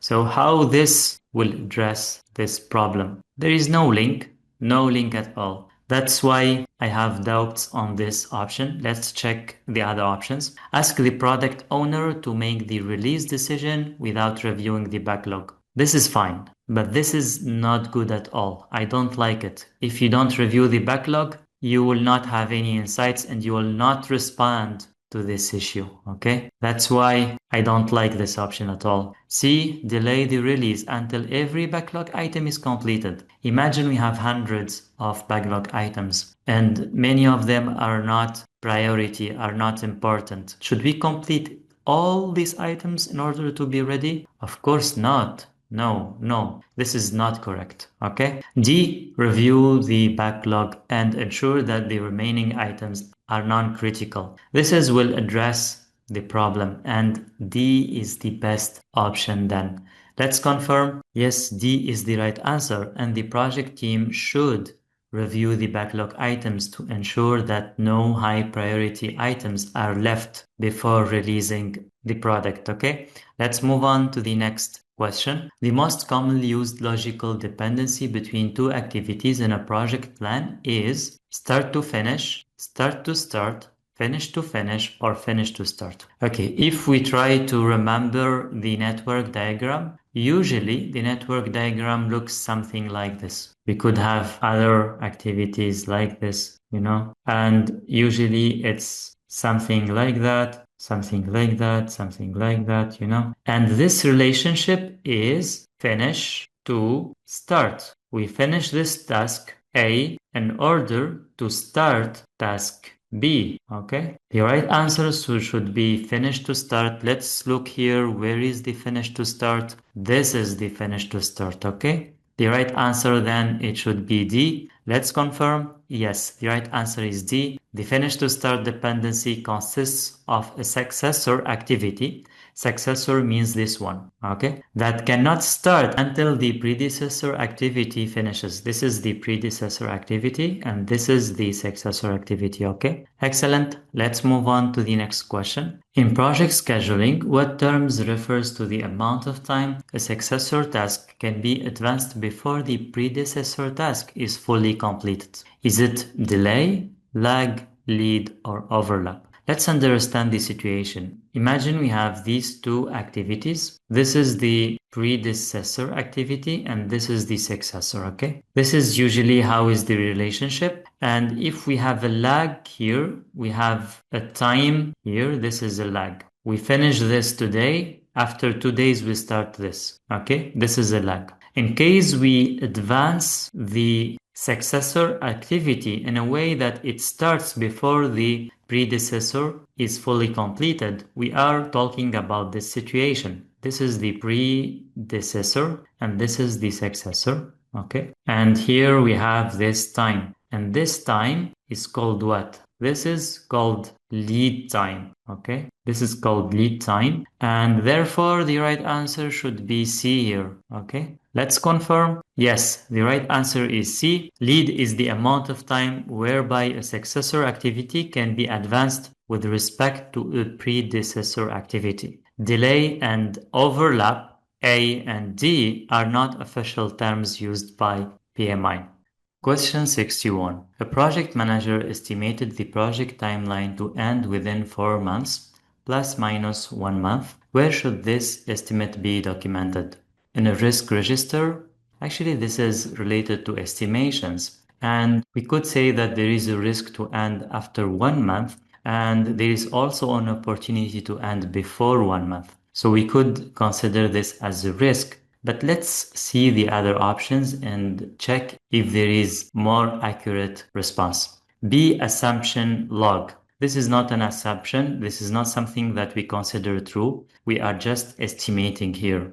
When there is an estimation, of course, it's something that it's not definite. We are estimating and we could not consider it as an assumption. Okay. C, meeting minutes. This is obviously not the correct answer. So C here is not correct because there is no meeting at all in this scenario. And if we are having a meeting and we are discussing the different estimates, we could have some logs of the meeting and mention that. But it's not really linked to this situation that we are having right now. D, basis of estimates. Actually, this is way better than the option A, because here we are talking about the basis of estimate. And therefore, I prefer D over A, and D should be the right answer. In case we don't have any relevant option other than A, then A could be correct. Okay, let's confirm. Yes, the right answer is D. Basis of estimates are supporting documents that detail the assumptions, constraints, ranges, and confidence levels in establishing project timelines. In our case, we are defining here the confidence levels of the project estimates, okay? Let's move on to the next question. In a construction project for a new office building, The project manager, after analysis and consultations with the engineers and suppliers, estimates the cost to be at 75,000 US dollars with a range of possible variance of plus minus 5%. What type of estimate is described in this scenario? Is it a definitive estimate? We could see here that the range of variance is considered low. Plus minus 5% is considered very low variance, and we know that definitive estimates could go up to 10%. Therefore,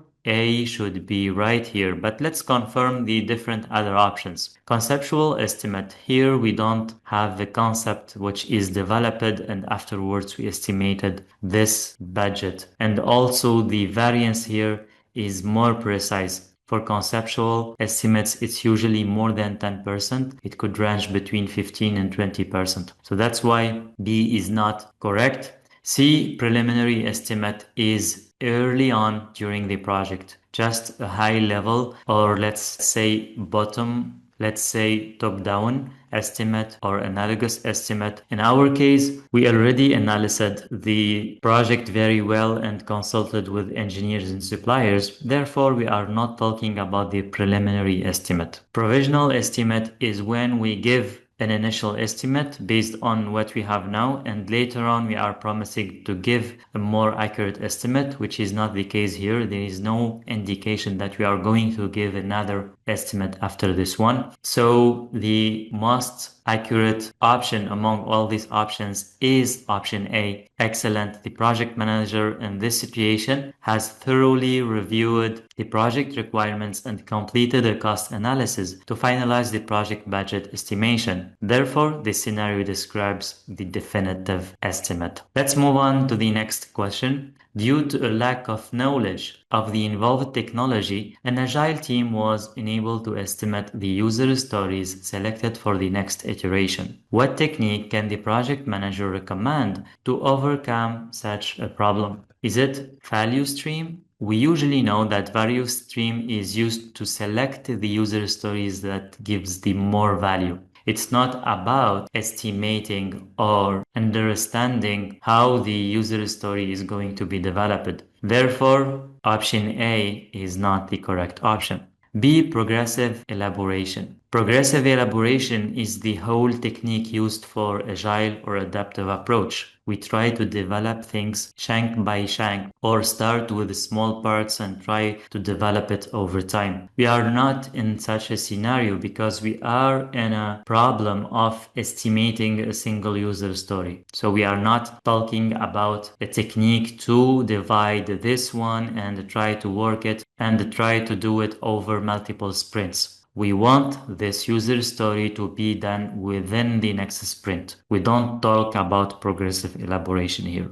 Okay, let's check C. Spike. C is making much more sense. Why? Because spike is a technique in which we define a period of time that we do some research within that time frame in order to do research and find out how to tackle this particular user story. And after understanding more about the user story, then we could estimate in a more precise manner how much we need time, how much effort, complexity, and time is needed for the user story. Therefore, C responds very well to the situation that we are having at hand, and C should be the right answer. D, refactoring, is when we have a code that is already functioning and we'd like to refactor it in order to maintain it easier in the future. We are not talking about maintenance or improving the code of the software. That's why D is not correct. Let's confirm the right answer. Yes, the right answer is C. The project manager should recommend using Spike. As a research story, a Spike represents a time-boxed effort that is dedicated to learning, architecture, design, prototyping, etc. in order to understand critical technical or functional details and make accurate estimations. Okay, let's move on to the next question.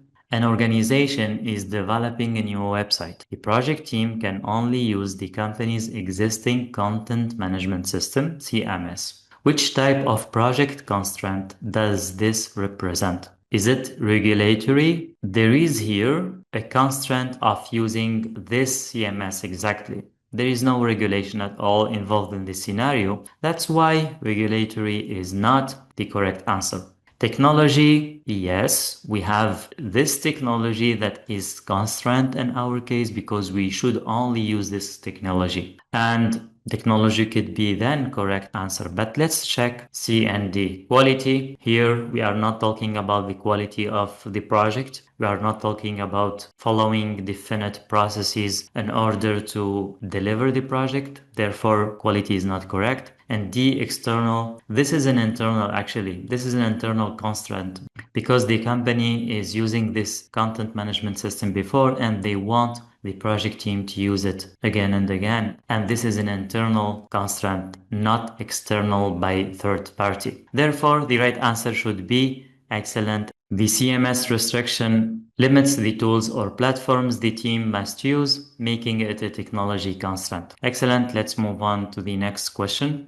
Which document typically includes the business analysis approach, level of effort, and stakeholder engagement plan? Is it the project charter? Of course not. The project charter does not include the business analysis approach, level of effort, and stakeholder engagement plan. It actually includes the high-level description of the project, the key stakeholders, the purpose of the project, and that's it. So there is no explaining of such things. B. A business case tries to answer the question why the project is created in the first place, why there is a need for the project. It does not include the level of effort and stakeholder engagement and all these details. Okay, that's why B is also not correct. C, business analysis plan. The plan is actually what includes all this stuff. It includes how to engage with stakeholders, the effort needed, the business analysis approach, etc. This is excellent. This is what is responding to the situation here.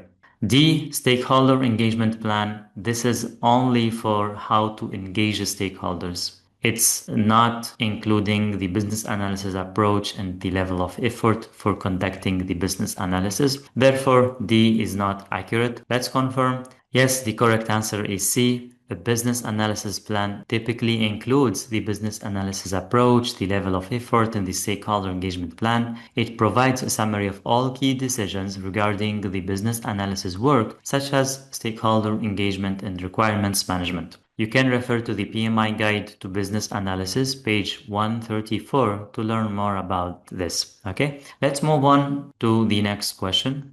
A project manager is following the project plan but struggles to lead the team effectively. A mentor advises focusing on leadership skills. In this context, leadership primarily means hiring the best talent for the project.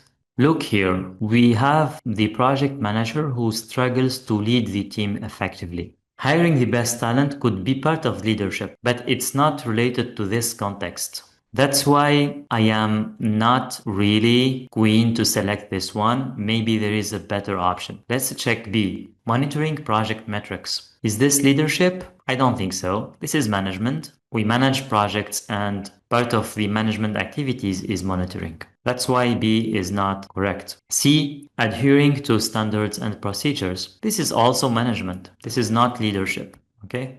D. Motivating people by establishing and maintaining vision. This is related to the scenario because the PM struggles to lead the team. And if you share the vision and you establish the vision, the team will be motivated to accomplish the objectives of the project and achieve that vision. That's why D is the best option. Let's confirm. Yes. Successful leaders communicate the project vision clearly so that every team member shares the picture. When the team understands this vision, each individual sees how they fit in and how their contributions impact the success of the project. Developing this skill would directly address the project manager's leadership challenge.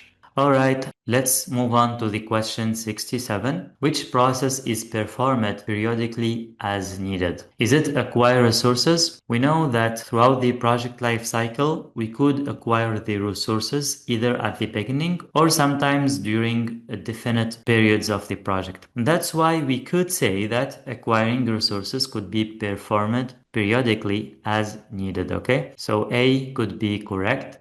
Let's check the other options to double check. Develop a project charter. When this is done at the beginning, first at the project, so it's only done once, only one time we develop the project charter. That's why it's not done periodically. Control costs. Is this as needed? Actually, we should all the time control costs. Therefore, this is a continuous activity, and that's why it's not relevant here. D. Monitor and control project work. This is also continuous activity and therefore it's not as needed. The best option among all these is A. Let's double check. Yes, the correct answer is A. Processes fall into three categories. Either processes used once or at predefined points in the project, like the project charter, or processes that are performed periodically as needed, like this one, acquiring resources, or processes that are performed continuously throughout the project, like here, controlling the cost or monitoring and controlling project work. Okay, let's move on to the next question. When managing communications, what are the effective techniques the project manager can use? We need to select two here. Recognition and rewards. Is this for managing communications? Actually, this is mostly for motivation. That's why it's not the best option here. Overloading information.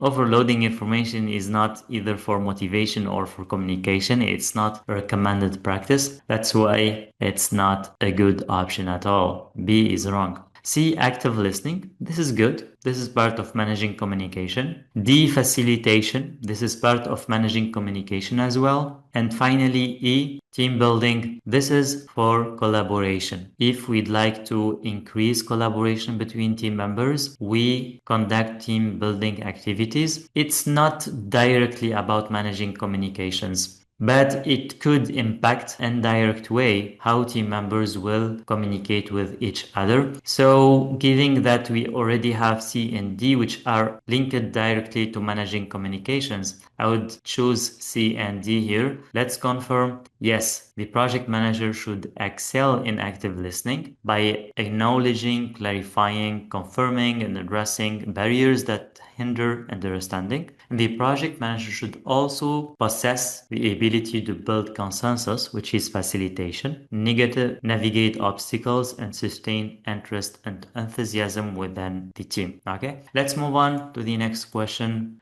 A project manager has been leading an agile project for the last 9 months. When should the project manager stop tailoring the process? When the product owner decides to. We know that the product owner maintains the product backlog, he creates the vision, he guides the development of the product, but they should not intervene when it comes to tailoring. Tailoring the process is so important. It's a component of the agile philosophy to continuously improve. And that's why we usually have the retrospective meetings and the lessons learned in order to tailor the processes. So the product owner should not intervene to stop the tailoring process, neither the project manager, and also it's not in the hands of the cross function. And also it's not among the responsibilities of the project. And it's also not among the responsibilities of the cross-functional team members. The tailoring process should never be stopped. Okay? A project manager who truly understands Agile knows that tailoring its processes is a continuous task. Projects are undertaken to create a unique service, product, or result, which means that every project is unique. This is where process tailoring steps in. Process tailoring addresses the fact that projects management processes are not one size fits all. Every project has its own process needs, and based on that, the project team needs to conduct the needed adjustment to their processes which could include adding, removing, or revising processes. Okay, let's move on to the next question. At the end of a sprint retrospective, a team member stated that the meeting output was almost the same as the previous ones and suggested canceling it or at least reducing its frequency. What should the project manager do? This recalls us with the previous question that says that we need that talks about stopping the tailoring. Stopped the retrospective meeting as well is considered as stopping the tailoring, and we should not stop the tailoring. That's why here the problem is not in the retrospective. The problem is within managing retrospectives. Let's check what should the project manager do in this case. A. Extend the sprint time box in order to allow for more improvements to be discussed in the retrospective. Is extending the sprint time box logical steps toward fixing this solution? Of course not. We should find the root cause of the problem. The root cause is that this meeting is not effective. We need to make it more effective rather than extending the sprint time box. Okay? That's why A is not making any sense. B. Reducing the frequency of retrospectives to once every 2 sprints. This also is not going to resolve the root causes of the problem. The problem is that we have a non-efficient retrospective. Okay, so we try to resolve the issue rather than try to smooth it or try to fix other symptoms. Okay, that's why B is not correct. Go with voting, and if all team members agree, then skip retrospectives. Also, skipping retrospective is not recommended, as we said. D. Keep the same frequency of retrospectives and reflect on how to make them more relevant and actionable. This is going to resolve the issue. Make them more relevant and actionable. And this is exactly what the project manager should do. If there is unresolved items from past retrospectives, we need to discuss them. We need to come up with action plans. We need to raise any issues that we have faced related to the processes. So try to make it an active and engaging meeting, and everyone could speak up without fear, and those will improve the quality of this meeting and could lead to finding out more items to discuss and to fix the processes. Let's confirm the right answer. Yes, the sprint retrospective is one of the main Scrum events which aim to help the team adjust and improve their work processes over time, and the PM has to better facilitate the meeting, engage team members, solicit and collect more feedback. Okay.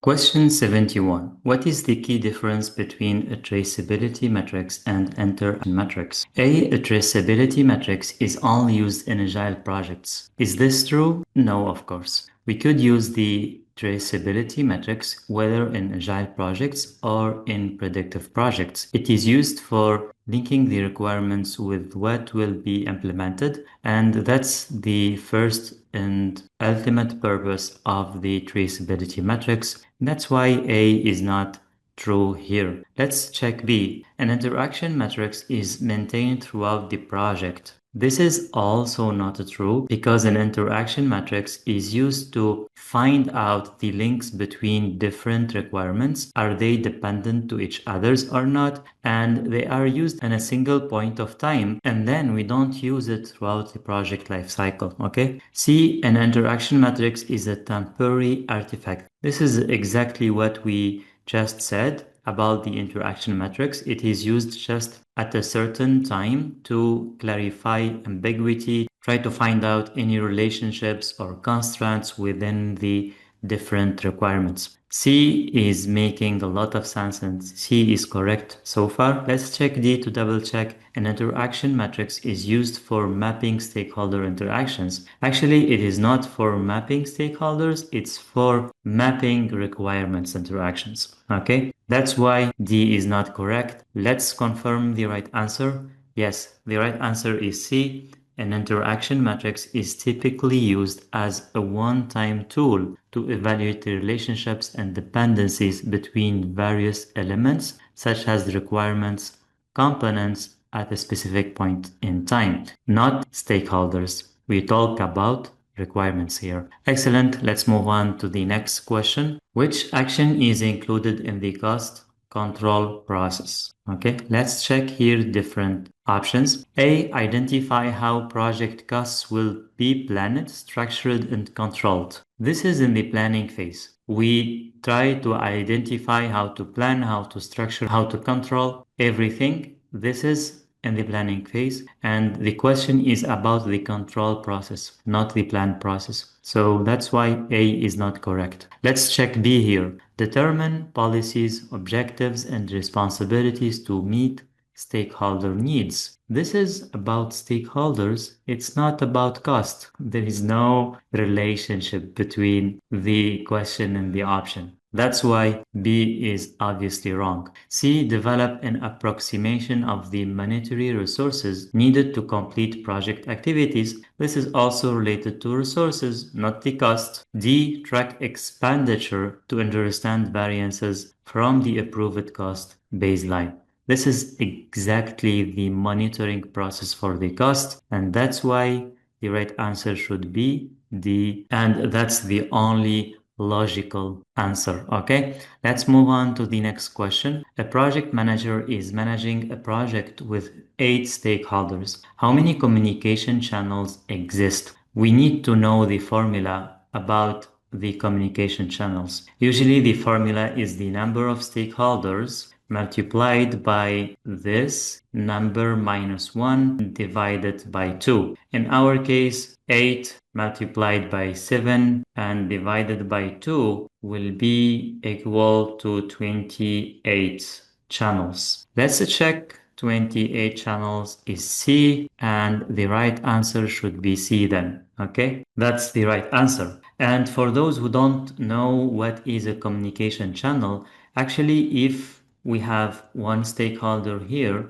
and another here and another here, a communication channel is that these two people could talk to each other, these could talk to each other, and these could talk to each other. So here we have 3 communication channels, okay? Because 3 multiplied by 2 divided by 2 equals 3. Imagine we have 4 stakeholders, okay? 4 stakeholders, these could talk to each other, and we have this one could talk with this person as well. This one could talk with this person as well. And we could have here 6 channels. And if we apply the formula, 4 multiplied by 3 divided by 2, we find out 6. Okay, let's move on now to the next question. A big user story is commonly known as feature, epic, release, or milestone. We know that a feature is a functionality. It is not a user story. A release is a group of sprints or iterations. It's also not a big user story, and milestone is a point in time in which we reach a certain objectives or achieve certain deliverables. And therefore, the only remaining definition for a big user story is an epic. Epic is a big user story, usually developed over multiple sprints or releases, and that's the definition of an epic. Let's confirm, yes, a big user story or large-scale features are known as epics. Epics usually involve a high-level features requirements or customer request with a few lines of description. Epics could expand over months and even take over an entire release or several releases. Okay, let's move on to the next question. In a network diagram, which method is based on the assumption that resources will always be available whenever they are needed? Is it the critical path, the PERT critical chain, or float? Let's here try to analyze each one. The PERT is an estimation technique, and it uses the optimistic, pessimistic, and most likely estimates, and then they are divided by 3 in order to get a more accurate estimation. It's then not linked to the method that takes resources into consideration. It's just an estimation method, okay? Float, on the other hand, is also a concept where we could delay one activity without delaying the whole project. Therefore, it's not a method in which we assume that resources exist or not exist. Okay, now we are remaining with two methods, the critical path or the critical chain. The critical path assumes that resources will always be available whenever they are needed. That's why if we calculate the length of the project and we use the critical path, we don't take resources into consideration. The critical chain, on the other hand, takes resources into consideration. That's why A is the right answer here. Let's confirm yes. And this is considered one of the drawbacks of the critical path method because it assumes that resources are always available, then there is no consideration for resource dependencies. Okay, let's move on to the next question. Which toolkit helps project teams choose their way of working by combining agile, lean, and traditional practices? Is it large scale Scrum, Kanban, disciplined agile, or extreme programming? We know that this one is for practicing Scrum, and that's why it does not combine Agile, Lean, and the traditional practices, and it doesn't define the teams to choose their way of working. It is a definite framework. Same for Kanban, it is more flexible than the larger scale Scrum, but it doesn't have traditional practices within it,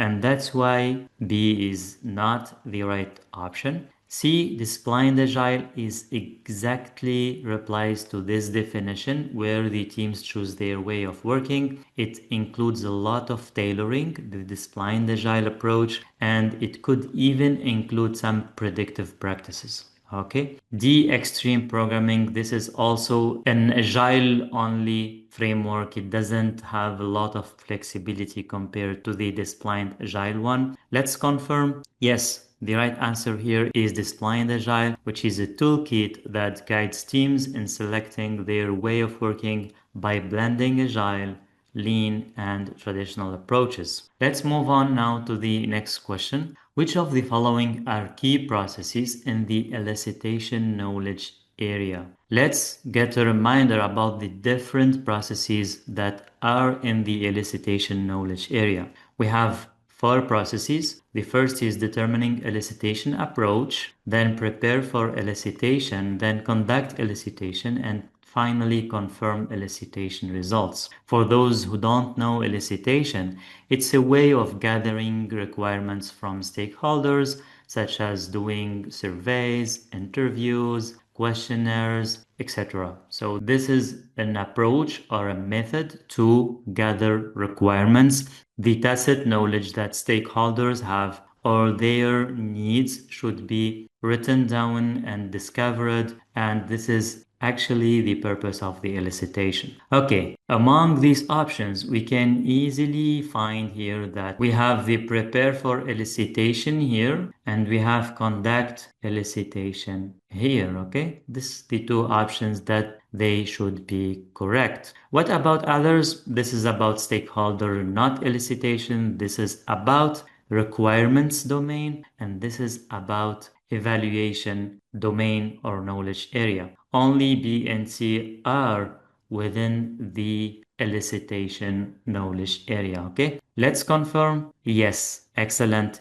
B and D are the right options. Let's move on to the next question. Which life cycle approach allows for feedback on unfinished work and encourages modifications based on that feedback? Is it predictive, iterative, incremental, or waterfall? Here, predictive and waterfall are the same, and these are rigid frameworks. We elaborate requirements at the beginning, and we don't encourage modifications based on feedback during the work or on unfinished work. That's why A and D are wrong. We are left with iterative and incremental approach. Let's understand the difference. The incremental approach is having as a goal the speed. We deliver frequent smaller deliveries, and why is that? Because we want that the first delivery, let's imagine that we have three deliveries and the client don't want to get these three at once. They don't to get this delivery first so they can get some value out of it and try monetizing their project. Okay. And then after a while they get this and then they get this. Okay. For example, if we are building an airport and that airport has 3 terminals, we could do it in an incremental way. We deliver the first terminal, we start using it, and on the meantime, we continue working on the second and third terminals. Okay? Don't wait until finish all the 3 terminals in order to start using the airport. This is incremental.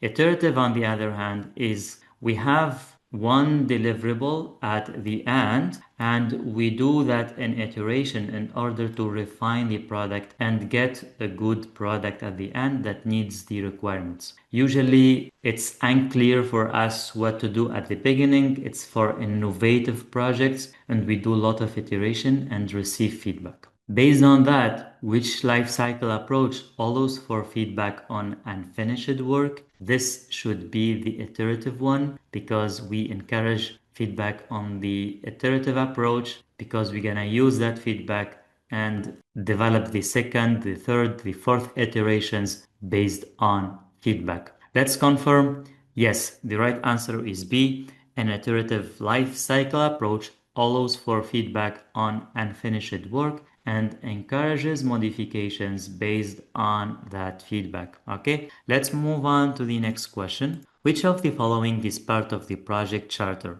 High-level requirements, Gantt chart, list of all stakeholders, or list of moderate and critical risks. Okay, let's check here. The Gantt chart is a detailed plan or a detailed schedule, and the project charter is developed during the project initiation. We don't have a detailed plan yet. That's why B is wrong. List of all stakeholders, this is the risk register. List of all stakeholders, this is the stakeholder register, and we don't have the list of all stakeholders in the project charter. In the project charter, we list the key stakeholders, but not all the stakeholders, okay? D, list of moderate and critical risks. We could have critical risks, but including the moderate as well is not really the correct way of doing things. That's why it's not really the right place to include in the project charter. This will be in the risk register,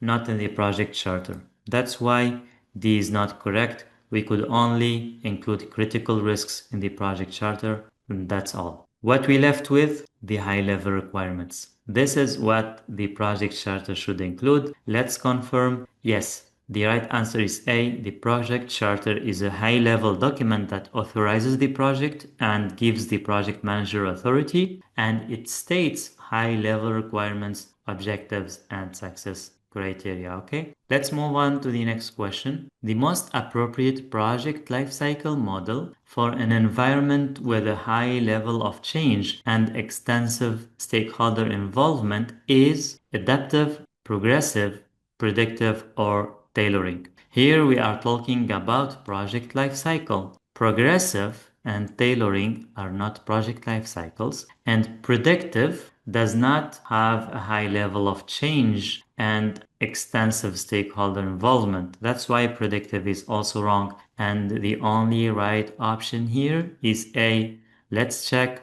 Excellent. An adaptive project life cycle model is best suited for environments with a high level of change and extensive stakeholder involvement. This approach is flexible and responsive, allowing frequent feedback and adjustment throughout the project. Question 81. Which of the following best describes the business analyst's role in supporting the project sponsor? Let's check the different options. A. Define the problem, identify the solutions, and bridge communication with the project team. This is a good answer for the question when it comes to the business analyst role in supporting the project sponsor, because the business analyst is responsible for refining the vision and communicating the vision to the project team and try to understand what the sponsor is willing to do and share that with all the team members. Let's check the different other options to ensure that A is correct. But in your CAPM exam, if you are run out of time,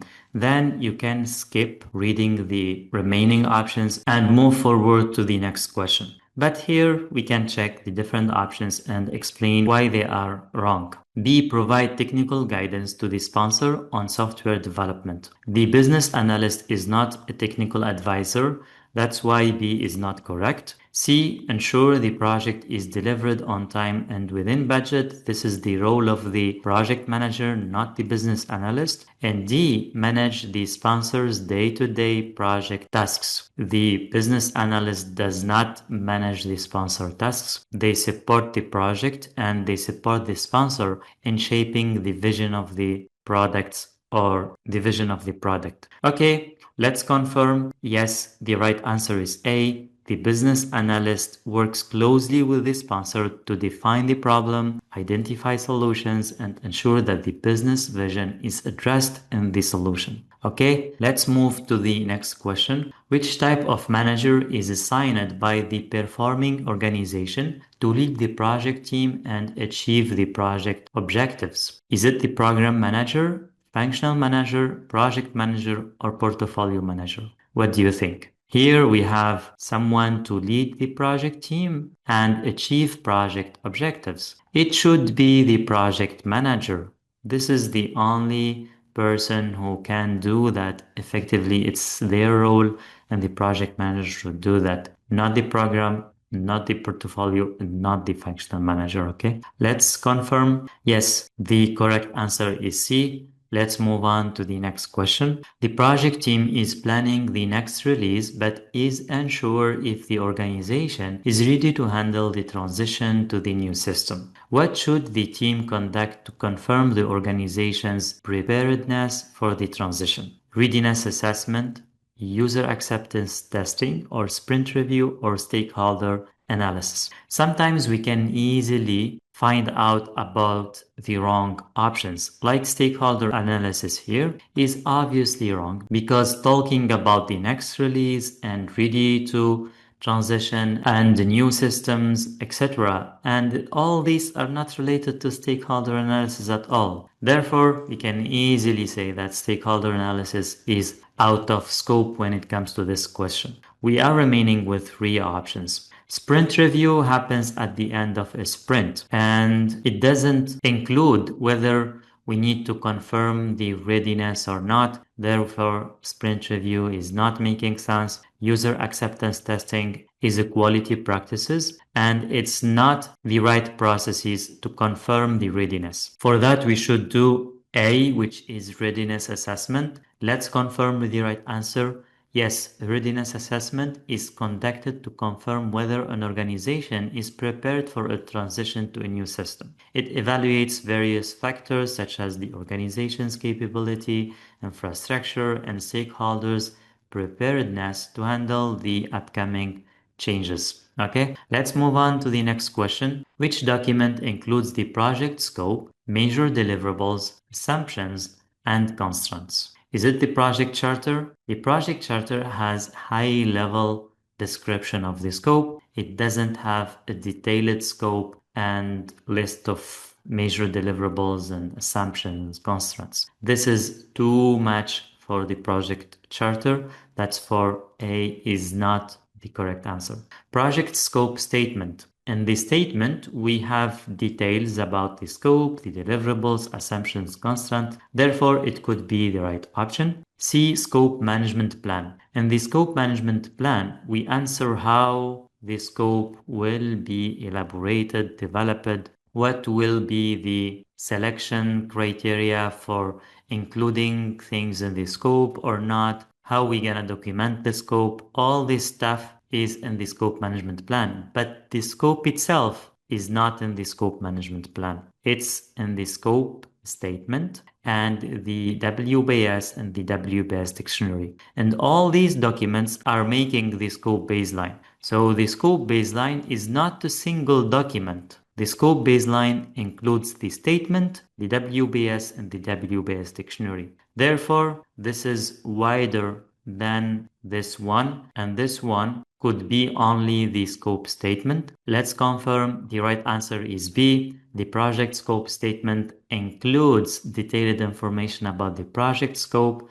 major deliverables, assumptions, and constraints. It provides a clear definition of what is included in the project and what is excluded, helping to guide project execution. Okay, let's move on to the next question. While observing a project team's productivity, the project manager notices that performance improves temporarily simply because the team knows they are being watched. What is this phenomenon called? Is it demoralization? In demoralization, the team performance decrease, not increase. Therefore, this is not making sense. B. Hawthorne effect. This is exactly the behavior of these team members. They increase their productivity because they are watched and they know that they are being watched. And this theory states that people tend to change their behavior because they are observed. And that's exactly the response for this question.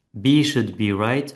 Let's check the other options. C, confirmation bias. This phenomenon is when someone tries to emphasize on things that they already believe and tries to prove that what they believe is correct. And in this case, it's not related to the situation we are having here. Therefore, this is wrong. Vanity metric, this is when we measure metrics and we think that these metrics are going to give a value, but in reality, they don't give any additional value or they don't give any benefits or any help to make decisions. And this is also not related to the situation. The right answer should be B in our case. Yes, correct. The Hawthorne effect describes how people temporarily improve their performance simply because they know they are being observed. Excellent. Let's move on to the next question. Projects may be divided into phases to provide better management control. Collectively, what do these phases form? Product life cycle. We are here talking about projects, not products. Therefore, A is wrong. B, performance domain. Performance domains is when we talk about risk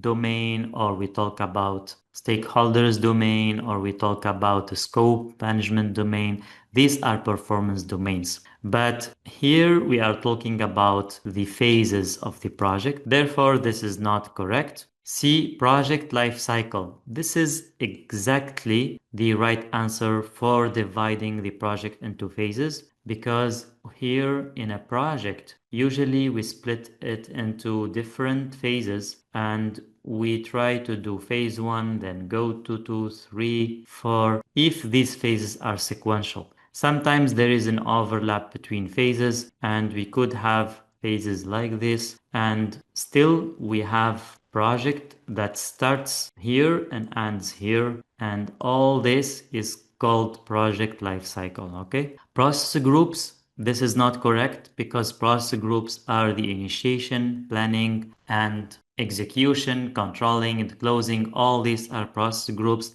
and they are not necessarily the phases for project. Okay, let's confirm. Yes, the right answer is C. The phases of a project are typically grouped together to form the project life cycle, which defines the stages a project goes through from initiation to completion. Okay, let's move on to the next question. Which of the following statements correctly characterizes pull communication? We know here that there is pull and the opposite of pull is having a push communication. So we probably have one of the options about push and ones about the pull. Let's try to find out which is the appropriate one about the pull communication. A, it includes letters, memos, reports, emails, and faxes. These are push communication, not pull communication, okay?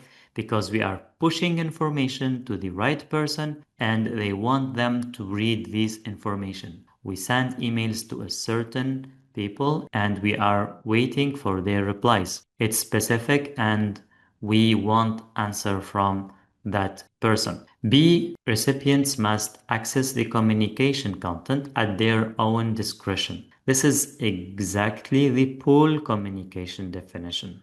Okay, so the right answer should be B here. Let's check the other options. C. It is the most effective way to ensure a common understanding among all participants. What is this? It's not pull, it's not push. This is interactive communication. This is a two-way communication where we have like discussions in real life settings or over phone, and we have an interaction between two people in real time. It could be a video conference as well. This is an interactive way of communication. D. It's primarily used when the volume of information to be transferred is minimal. Actually, the opposite is right. We use pull communication when the amount of information is huge. So we put an information in a server or website, and everyone who would like to access them, they can check the website or they can check the wiki and find out the right information and try to consume it as they need it. Okay, therefore the right answer is B. Let's confirm. Yes, pull communication is a method where the information is made available to recipients, but they must take the initiative to retrieve or access it, often from a shared repository such as website, intranet, or database. Let's move on to the next question. Which emotional intelligence component involves the ability to navigate and resolve conflicts within the team? A. Self-awareness, B. Social skills, C. Self-management, and D. Risk management. You can eliminate easily one component which is not part of the emotional intelligence. Can you guess what? Yes. Risk management is not part of the emotional intelligence. Emotional intelligence actually has these four components: self-awareness, self-management, social awareness, and social skills. In our case, we are trying to here navigate and resolve conflicts within the team. So we don't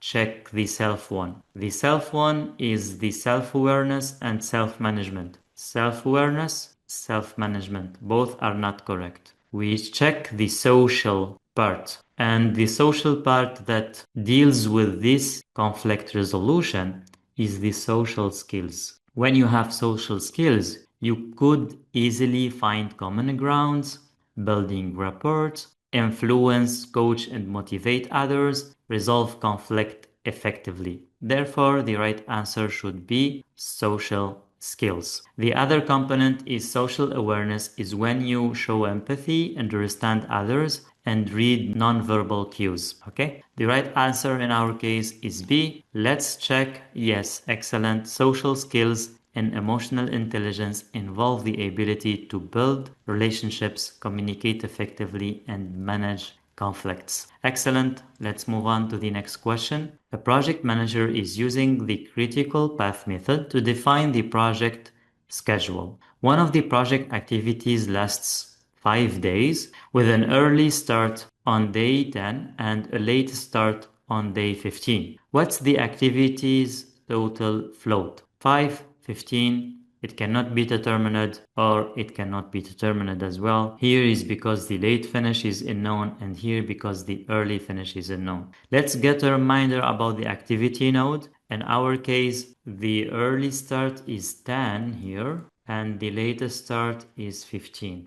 Okay, and we'd like to find out the activities float, total float. Actually, the activity total float is this value minus this value, which is 5 in our case. We could have this value as well. This will be 15 and this will be 20. And by applying the same formula, this one minus this one equal 5. Why this is 15 and this is 20? Because the duration is 5 here. Okay, says here that the duration is 5 days. Okay, let's confirm the right answer. Yes, the total float equals 5.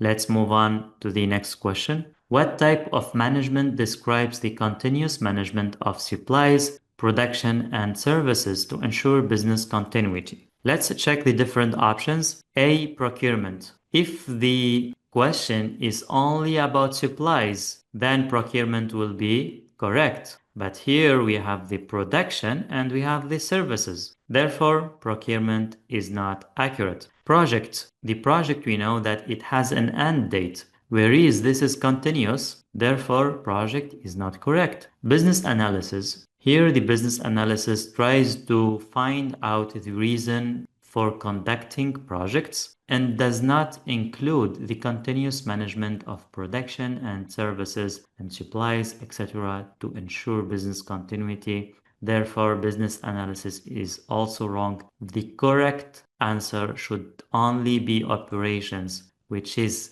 the exact definition of what we have here.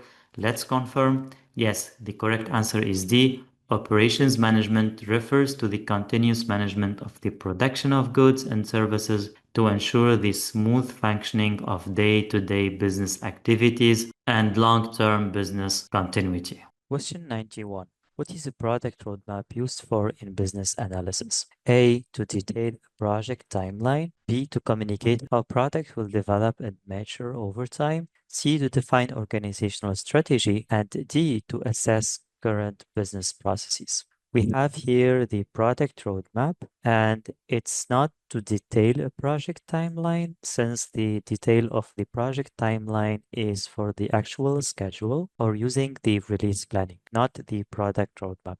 B, to communicate how product will develop and mature over time. Should be the right answer, since the product roadmap is used as a high-level planning technique to communicate to the stakeholders how the product will be developed over time and how it will be mature over time. So most probably it's B. It's also not used to define organizational strategy, since this is for the vision statement or the vision elaboration, not the product roadmap. And to assess current business processes, this is not also related to business processes. This is related to planning.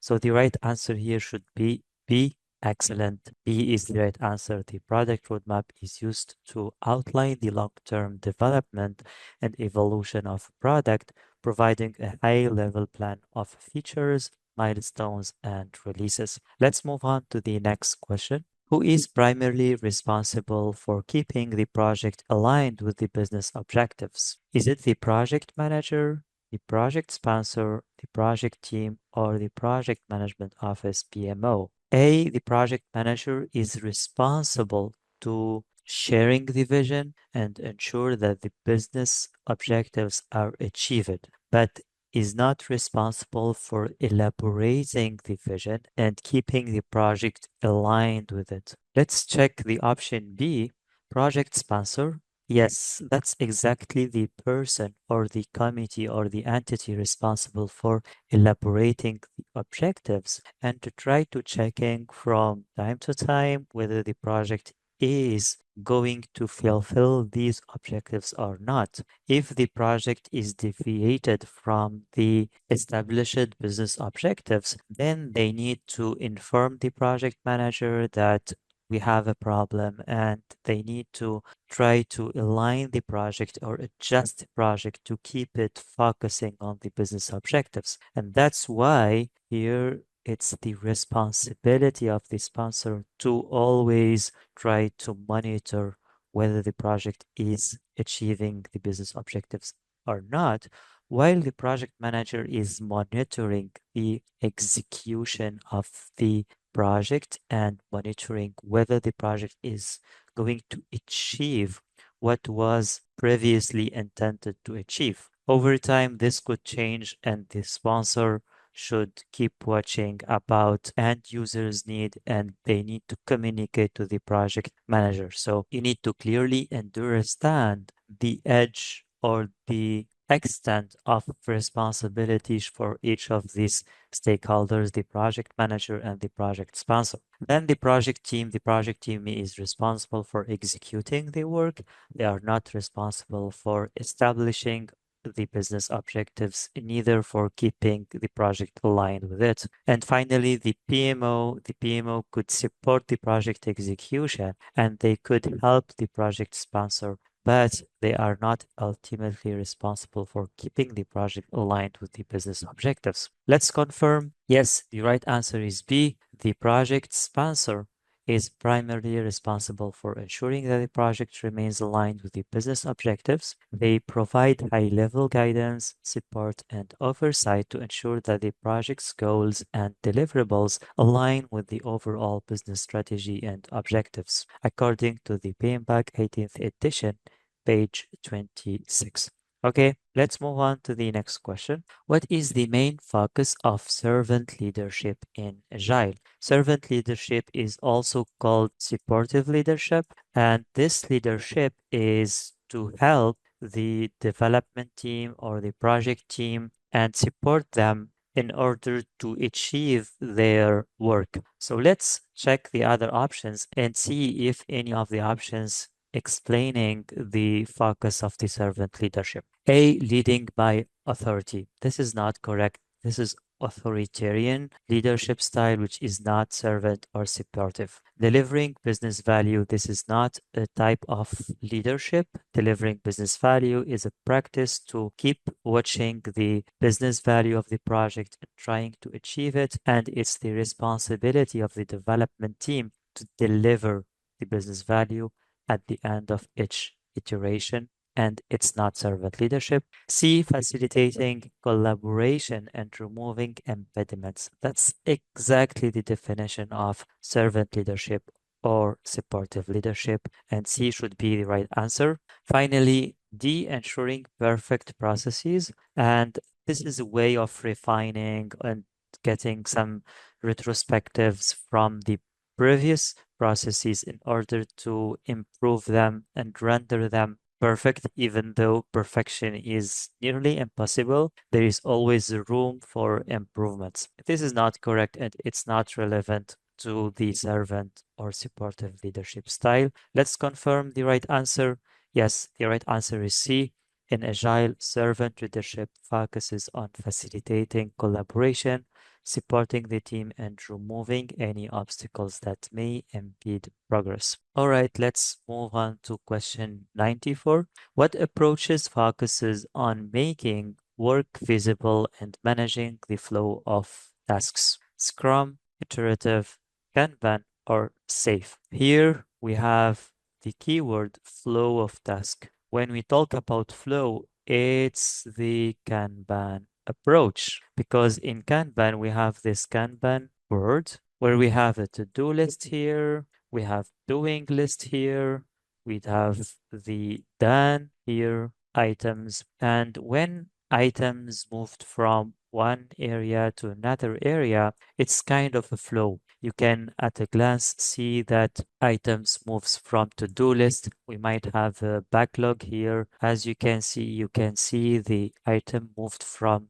this flow and reaching the done column here. So this is the Kanban approach. When it comes to Scrum and iterative, it's an iterative approach. Every iteration or sprint, we have selected activities or selected user stories that we need to work on. And once the iteration or the sprint is over, we move on and we select another set of user stories. So it's not a flow of tasks like the Kanban where we don't have iterations in Kanban approach. The right answer should be C. When it comes to SAFe, SAFe is an enterprise framework. It inspires some concept and it adopts some concepts from Scrum and tries to make the agile applicable to an organization wide, and it's not a flow of tasks and it's not lightweight framework for managing a small project. Let's confirm the right answer. Yes, the right answer is C. Kanban focuses on making work visible and managing the flow of tasks throughout a visual board. This concept, limit work in progress, means that if we have here, for example, in doing column, we have 5 items, we could have a rule mentioning that we should not have more than 5 items on the doing list. So developers are not allowed to drag another item from the to-do list into the doing, since the doing list is already having too much items. Okay, that's what it means, limit work in progress. And optimize the flow of tasks to improve efficiency. All right, let's move on to the next question. What is a product roadmap typically first developed in the product lifecycle? During the product launch phase, do you think this is the right timing? Of course not. It's too late. We should develop the product roadmap early on. After the product backlog is defined, that's also too late because the product backlog is going to be defined or developed after defining the roadmap. So the roadmap should be the guide for developing the product backlog. See, as part of the product visioning activity, that's excellent because first we define the vision, and after defining the vision, we move on to the roadmap. Okay. After defining the roadmap, we define the release plan. And once we have the release plan, we start doing the iterations. Okay. So the right answer should be C here. Let's check option D during the product test phase. That's also too late. And the right answer should be C. A product roadmap is typically first developed as part of the product visioning activity. Okay, let's move on to the next question. In an agile approach, what is the primary measure of progress? Is it comprehensive documentation or percentage completion or working software or adherence to the project schedule? What do you think? The right answer should be working software. In agile approach, we rely on empiric measurements, and these empiric measurements means that we are relying on facts. We are not relying on estimations like the percentage of compressions, and we are not relying on comprehensive documentation since agile principles say that we value more working software over comprehensive documentation. You could have the best user manual, but if the working software is not achieved, then it's useless. We need to have something that works, that gives value to the end users. And finally, adherence to the project schedule is also not the primary measure of progress, since we value more what was achieved, what value is given to the end users, which is a working software. Let's confirm the right answer.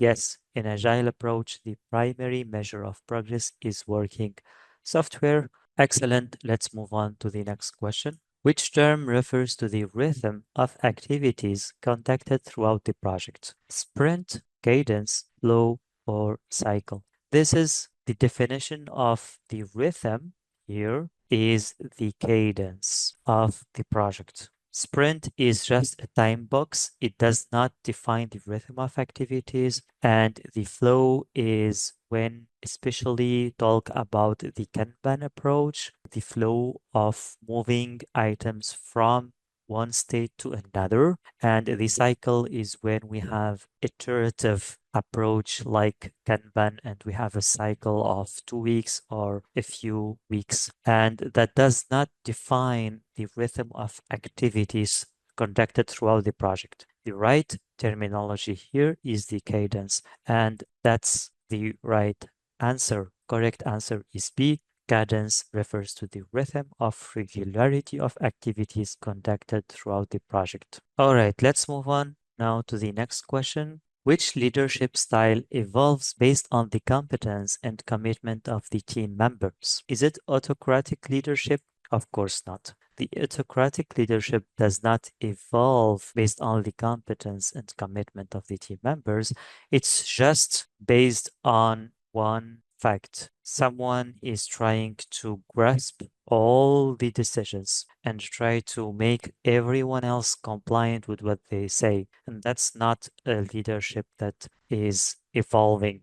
Democratic, on the other hand, is another leadership which is opposite to the autocratic because it involves having a collaborative approach to make decisions, but it does not evolve based on the competence and commitment. It's based on collaboration. It focuses and thrives in a collaborative environment. See, transformational leadership. Transformational is when you try to transform the skills or transform the competency of team members from one state to another. So it is essentially important when you have a transformation project for an organization or when you have a team that you'd like to shift their competence to another area and you need to use this leadership style. Okay, it is not evolving also based on the competence and commitment of team members. It is, even though its purpose is to transform the competence and commitment from one level to another, okay? So the remaining leadership style is the situational leadership style, and it should be the right answer to this because in situational leadership, we adjust our leadership style based on the situation. And the situation could be the competence, could be commitment, could be the context of the project, of the team member, how they feel, what are their status, what are their ambitions, what are their competence, and all this will be put into consideration and the leadership will be situational. It adapts or it evolves based on all these factors and the right answer here should be then D. That's the right answer. Situational leadership adapts and evolves based on the competence and commitment of the team members. Leaders using this style change their approach depending on the team's development level, providing more direction and support as needed. Okay, let's move on to the next question. The traditional format of a daily stand-up meeting consists of gathering in a circle near a task board where each member takes their turn to answer a number of questions. Which of the following statements best describes the daily stand-up in Agile? It's a meeting during which the upcoming work schedule is discussed. Is this true? That's not. This is in the sprint planning, not stand-up meeting. This is a planning session when we talk about the upcoming work schedule. But stand-up is not intent for this thing, it's intent for something else. Let's check B. It's a meeting during which the team is asked about what they did on the previous day and their plan for the current day, along with any problems they might have faced during the execution of their tasks. Excellent. That's the right answer. Because the stand-up meeting is a syncing meeting that we do every day to check in within the team to verify whether they have achieved what they promised last day or not, and what they plan to do during this day and overcome all problems they might face. Okay, so the right answer is B. If you are in a hurry, just click on B and move forward. If you like to check the other options, you can check C and D and be confident that B could be the right answer. Let's check C and D since we have time. It's a daily brainstorming session. That's wrong. It's not a brainstorming session. It's not a session where we need to think about new features. We could have this in a refinement meeting. We could have a brainstorming and a refinement session with the product owner to discuss whether we need to come up with new ideas, try to enrich a little bit more the product backlog, but it's not the purpose of the stand-up meeting. D, it's a daily lessons learned session. It's not lessons learned. We have a specific retrospective meeting for this. So C and D are not right, and the right answer should be B. Okay, let's move on to the next question. During an iteration review meeting, the product owner rejected one of the features demonstrated by the development team. What will happen next to the rejected user story? Let's check the different options. A, it will be automatically moved to the next sprint backlog. Is that right? No. Why? Because here automatically usually it's a red flag. When you see automatically, usually it's not the right answer. This is one. Two, move it to the next sprint backlog. Not necessarily we are going to continue working on this. Maybe it's not a priority anymore comparing to the other items in the waiting list. So we need to bring it to the product backlog and prioritize it. And if it's still priority, we bring it to the next sprint backlog. Okay, that's why you should not automatically move it to the next sprint backlog. All right, let's check B. It will be deleted from the product backlog and from the project. Wow, that's funny. First, nothing should be deleted. Even though we don't need a user story anymore, we just deprioritize it and leave it at the bottom of the product backlog. Okay. In some cases, in order to remove the clutter or try to make the product backlog organized, we archive user stories. And in the future, if you'd like to find them out, we just do a research on the archived user stories and we can find them, but do not delete any user story. Okay, let's check C. It will be updated to address the reasons why it was rejected. This is a big yes. If something is rejected during demonstration, we need to find out why it is rejected. And we document this in the user story. And after working on the user story, we address the reason why is the user story is rejected in order to be accepted the next time. So this is the first step. Okay. And this is what should happen next. Let's check D. It will be moved back to the product backlog for reprioritization. This is number 2. This is after documenting why it is rejected. We moved it back to the product backlog. And if it is still priority, we then move it to the next sprint backlog. This is number 3. Okay. Otherwise, it will be in the product backlog until the times comes to work on it. Okay. Then the right answer to this question should be C. That's right. The right step consists of understanding why the feature was not accepted in the first place and then moving on to making the required updates. After that, the feature can be moved back to the backlog for reprioritization. Question 101. What is control changes about? Is it about reviewing, approving, and managing all change requests? Actually, change control is including reviewing, approving, and managing all change requests. This seems right, but let's confirm with the remaining options. B. Facilitating change management manuals or automation tools. This is part of control changes, but not the whole definition of change controls. So I think this is not complete. Let's check the other options. C. Comparing actual results with expected outcomes to expand or modify a project. This is about measuring performance or monitoring project performance, not necessarily controlling changes. That's why I think this is completely wrong. Let's check D. Documenting changes according to the change control system by the change control board. This is also part of control changes, the documentation, but it's not the whole definition. Let's then go back to A and mark it as the best option. Let's confirm yes, the correct answer is A.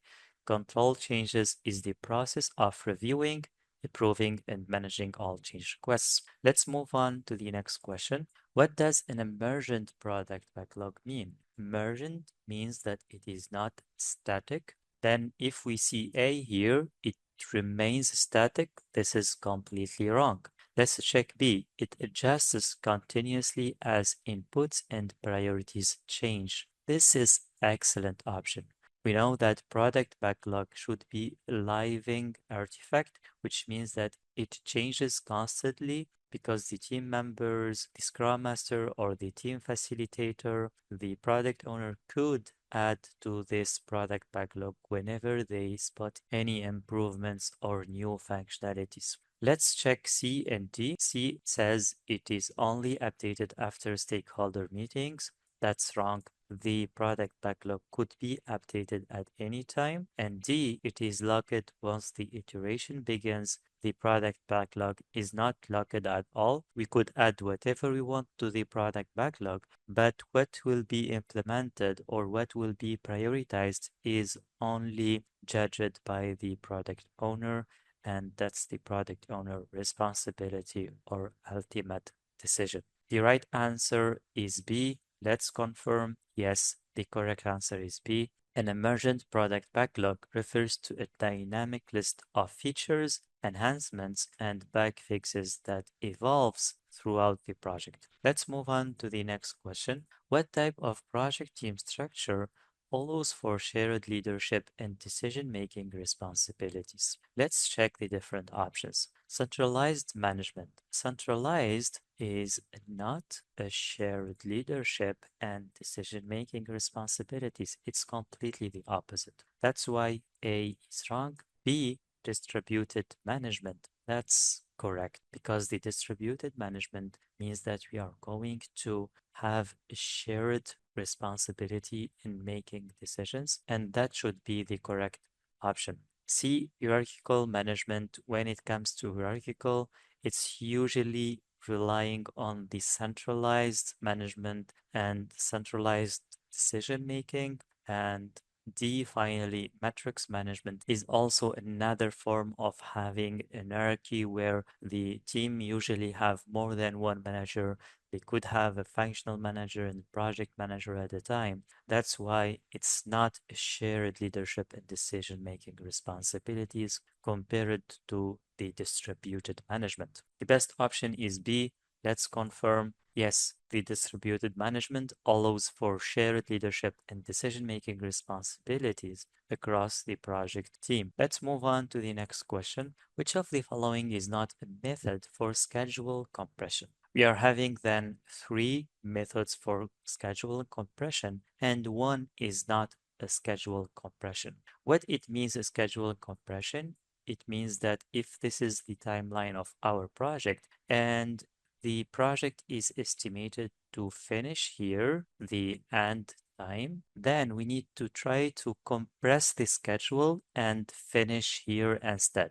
So winning, for instance, 1 week or several weeks and finish early. Fast tracking is one of the schedule compression techniques. It means that if we are having two activities like this, we are going to do them in parallel, and the consequence will be something like that. You can see here that there is an overlap in this area. Before waiting to finish this activity and start this one, we will start the next activity while this activity is still in progress. This is fast tracking. So this is schedule compression technique. The B option is crushing. Crushing means that these two activities, instead of having only one person working on this and another person working on this, we could have more than one person. So having two people here working on this activity, and this leads to having less time to complete the activity. Of course, that's not all the time applicable, but in many cases, it's possible to have more resources in order to finish earlier. The next task as well, we could have three people working on the activity, and this method is calling crushing. And the crushing method is going to increase cost. As you can see, instead of having two people, we are having five people. That will cost a lot of money, but as a consequence, we will finish earlier. See schedule baseline. The baseline is what was approved at the end of the planning phase. It does not have any relationship with the schedule compression technique. That's why C is the right option because it's not a method for schedule compression technique. And finally, D, resource optimization. It means that we try to use the available resources in a more efficient way in order to finish the project earlier. And that's also a schedule compression technique. Finally, we could say that C is correct answer. A, B, and D, schedule compression techniques. Excellent. Let's move on to the next question. In agile projects, what mechanism helps the team determine if work items can be worked on? Is it acceptance criteria? Acceptance criteria means that the user story is developed in a way that we know how it is going to be accepted. And that's a good component to have a good user story, but it does not determine if the user story is ready to be worked on or not, because the user story could have some dependencies with other user stories. There are some clarifications needed. We could have acceptance criteria, yes, but still could have ambiguity involving this user story. So that's why A is not the right option. B, the definition of ready. That's exactly the right answer for this question. We wanted to ensure that the item is ready in order to start working on it. And that's the definition of ready. From definition viewpoint, this is should be the right option. Let's check C and D. The definition of done, this is for the validation of the user story. The user story should fulfill the definition of done and the acceptance criteria, and these are the outcomes, not the definition of ready that we just mentioned. D, sprint reviews. This is the meeting in which we are going to verify or demonstrate the user story, and this is not the definition of ready or when the item should be handed to the team to start working on. Okay, so the right answer should be here, and that's the correct answer.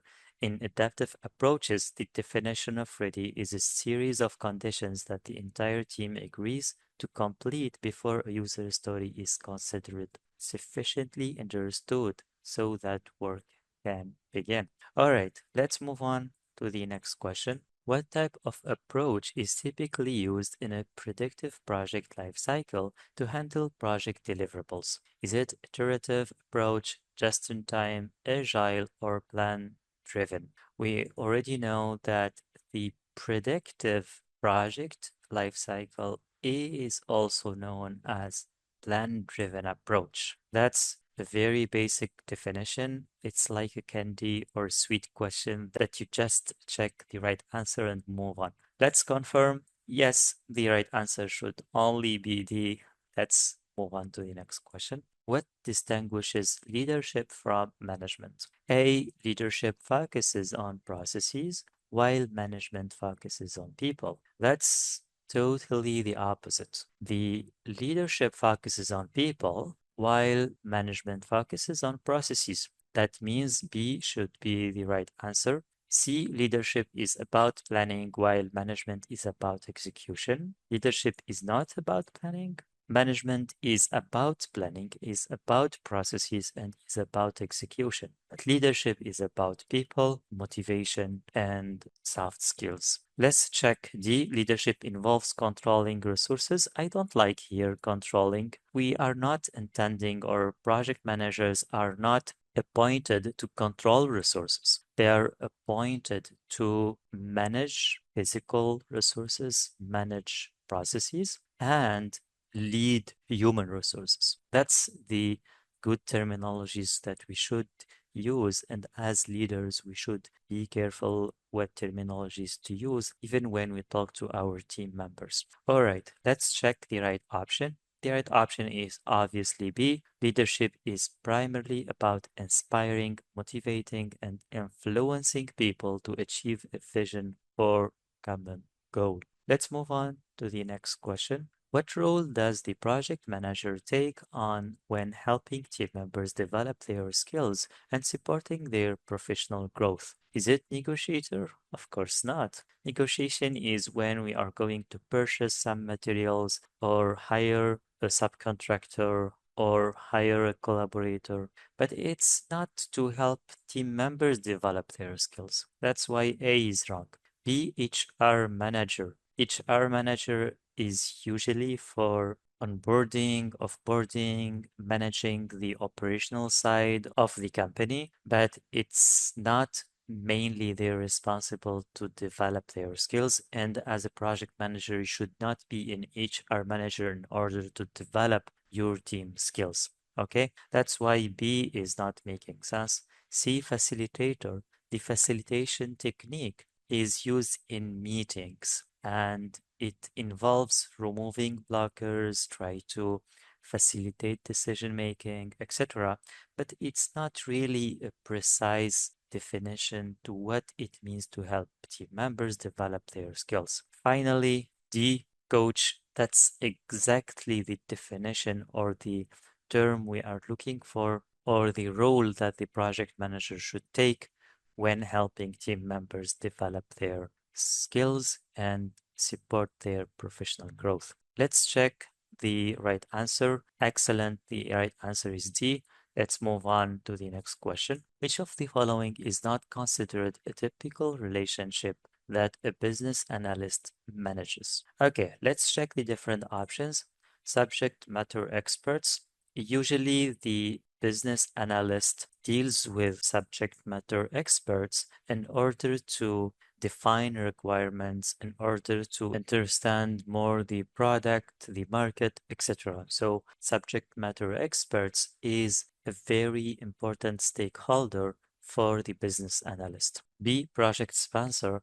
The project sponsor will collaborate with the business analyst to develop the vision of the product and guiding the business analyst in shaping that vision and controlling that vision. That's why the project sponsor is a typical relationship, should has a strong relationship with the business analyst. Functional managers as well should have a close relationship with the business analyst in order to develop the requirements. And D, quality assurance manager. This one is less important compared to the other stakeholders because the quality assurance manager is usually much more involved in the implementation phase, even though we could have a connection between the business analyst and the quality assurance manager, but it's not that strong relationship compared to the three others.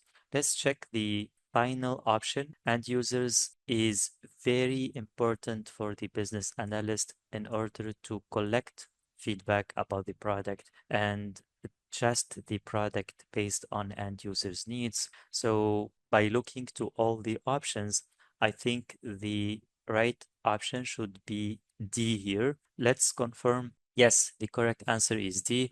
While a business analyst works with various team members like quality control teams for reviewing requirements, developing a working relationship with a quality assurance manager is not typically within the direct scope of relationship management. All right, let's move on to the next question. Which activity is typically conducted during the project close phase to capture lessons learned? Let's check the different options. Is it retrospectives? Of course, yes. We know that lessons learned are capturing during the retrospective meetings. That's why A should be the right answer. B, risk analysis, project scope review, C, and team performance evaluations are not typically the meetings for capturing lessons learned. Let's confirm the right answer. Excellent. The right answer is A. During the project close phase, retrospectives are typically conducted to capture lessons learned. Question number 111. Which of the following tools is associated with managing project schedules? Is it responsibility assignment metrics? Actually, this tool is used for assigning responsibilities to team members, and one of these tools is RACI chart, responsible, accountable, consulted, and informed. This tool is used to assign responsibility to team members, and it doesn't have any relationship with project schedules. That's why A should be wrong. Let's check B. Burn down chart. Burn down chart is used to review progress. It does have a relationship with scheduling since we have here the number of days for the burn down chart. If it's a release burn down chart, we could have sprints here. But burn down is for reviewing your progress. It's not mainly a schedule, and it's different than having a release plan or having a roadmap. So burn down is not really used for managing the schedule. It's just using to review the progress. So I think B is not the ideal answer. Let's check C and D to confirm. C, Gantt chart. We know that the Gantt chart is when we have the list of activities here and we have the schedule here, and we can see how these activities are plotted on this chart. So C is very good answer for this question, and it should be the right answer. Let's confirm and check D. Fishbone diagram is used for the root cause analysis, and it is not used for project schedules. Therefore, the best answer is C. Let's confirm. Yes, the correct answer is C. A Gantt chart is a tool used to manage and visualize project schedules. Excellent. Let's move on to the next question. What is typically required for determining whether all or part of a solution should be released? Is it a product roadmap, change requests, iteration planning, or release decision? Actually, since the question is asked about whether all or part of a solution should be released, then it's something related to the release decision. And the best answer here is D. The product roadmap shows the high-level description of what the product will be included, and it doesn't go in depth with the details of what it should be in a single release. And the iteration planning will define what will be in each iteration for a certain release, and therefore the best answer here should be D. Let's confirm. Yes, the correct answer is D. A release decision is essential for determining whether all or part of a solution should be released. It includes formal acceptance or rejection of the solution based on its readiness and adherence to requirements. Alright, let's move on to the next question. The project team cannot plan for risks that are believed to be difficult to find or imagine. There are certain risks that we don't know about, we did not imagine, and afterwards we discover that we missed something. Okay, so what should we do about these risks? Therefore, a management reserve, buffer reserve, or contingency reserve or additional reserve should be set for threats that were not identified in advance. What do you think? Buffer reserve is made-up term, and also additional reserve is something that is not an official keyword, and we remains with management reserve or contingency reserve. And since here we did not imagine about this risk, it should be management reserve, not a contingency reserve. The contingency reserve is set for risks that we have identified, but we do not know the probability of their occurrence and the extent of their impact. So we set a contingency reserve for those identified risks. For non-identified risks, we set a management reserve, which is usually a percentage of the budget of the whole project, for instance. So let's confirm the right answer. Yes, the right answer is A. The management reserve is a budget under management control that is dedicated and used for risks that were not identified during risk analysis, which are also known as unknown unknowns. Okay, let's move on to the next question. A business analyst is tasked to determine the scope of a new product. However, some stakeholders are resistant to change and question the project's added value. What should the business analyst do to address stakeholder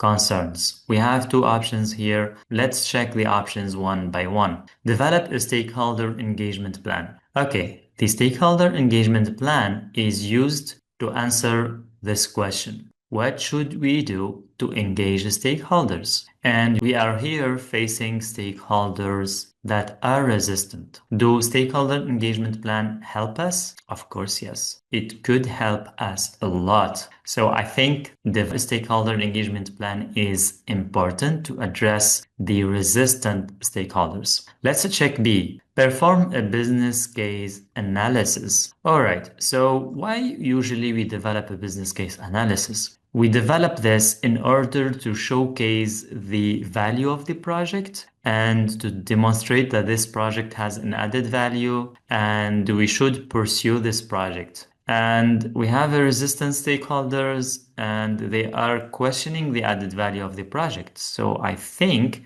B is also a correct answer. All right, let's check C and D. C, conduct a competitive analysis. All right, so a competitive analysis is to demonstrate that the project is needed to have such a product at the end, and this product is competitive compared to what exists in the market. But that's not really the concern of the stakeholders. The stakeholders are resistant because the product itself or the project itself is not adding value, not about the competition in the market. So that's why I prefer B over C here. If B is not a business case analysis and it was something out of blue, maybe C could be correct. But here, stakeholder engagement plan and the business case analysis are way much better than the conduct a competitive analysis. It does not really address the direct concerns of the stakeholders. Okay, let's check D, prepare a transition plan.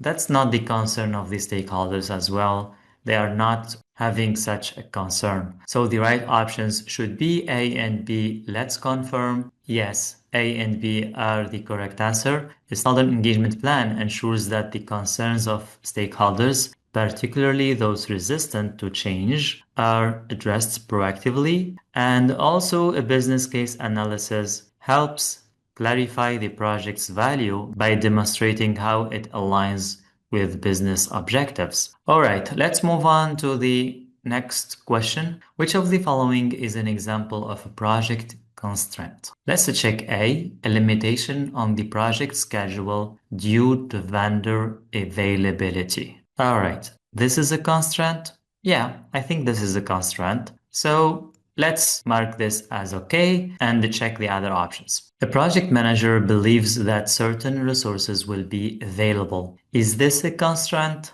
Actually, since the project manager believes something, it should be an assumption, not a constraint. Okay, that's why this option is not correct because this is an assumption, not a constraint. C, a known problem that will affect the project's success. A known problem. Is it something happening? Yes. So it's an issue. All right. This is an issue, not a constraint. D, an event that could negatively impact project progress. Could here means that it could negatively impact as it could not. So this is risk. Okay. This is a negative risk, which is also known as a threat. B, C, D are all wrong, and the right option should be A. Let's confirm. Yes, the correct answer is A. A constraint is something that limits the project's options or actions, such as a restricted schedule due to vendor availability. All right, let's move on to the next question. What is the main goal of a stand-up meeting? Track the project's budget and resource allocation? Of course not. The stand-up meeting, we are not tracking budget and we are not tracking resource allocations. So what kind of meeting we could have such thing? It could be executive meetings where the executive members or management team meet together and review. So not the stand-up meeting. B, discuss project risks in details. We could have separate meetings to discuss risks. They could be risk brainstorming sessions. They could be risk analysis or retrospective sessions, not the stand-up meeting. Okay, so A and B are not correct. Let's check C. Provide brief updates on progress and obstacles. Brief here is a good term. Updates on progress, yes, and obstacles. That's correct because we know that in the stand-up meeting, the project team meet together and they try to sync together what are they doing, and they are to find out what obstacles or impediments are facing, and they try to help each other. So C is a very good answer for this question. Let's check D, evaluate stakeholder expectations. This is the review meeting or demonstration meeting, not the stand-up meeting. So D is wrong, and the right answer should be C. Yes, the correct answer is C. Stand-up meetings are short, frequent meetings designed to quickly update the team on progress, identify obstacles, and keep everyone aligned. Okay, let's move on. Which change management element involves checking if new capabilities are having the intended impact? Is it plan change, sustain change, manage transition, or implement change? Okay, here we have these stages. We have the plan, okay? Then we have the implement, and then we have to manage the transition, and finally to sustain the transition. Okay, sustain the transition here.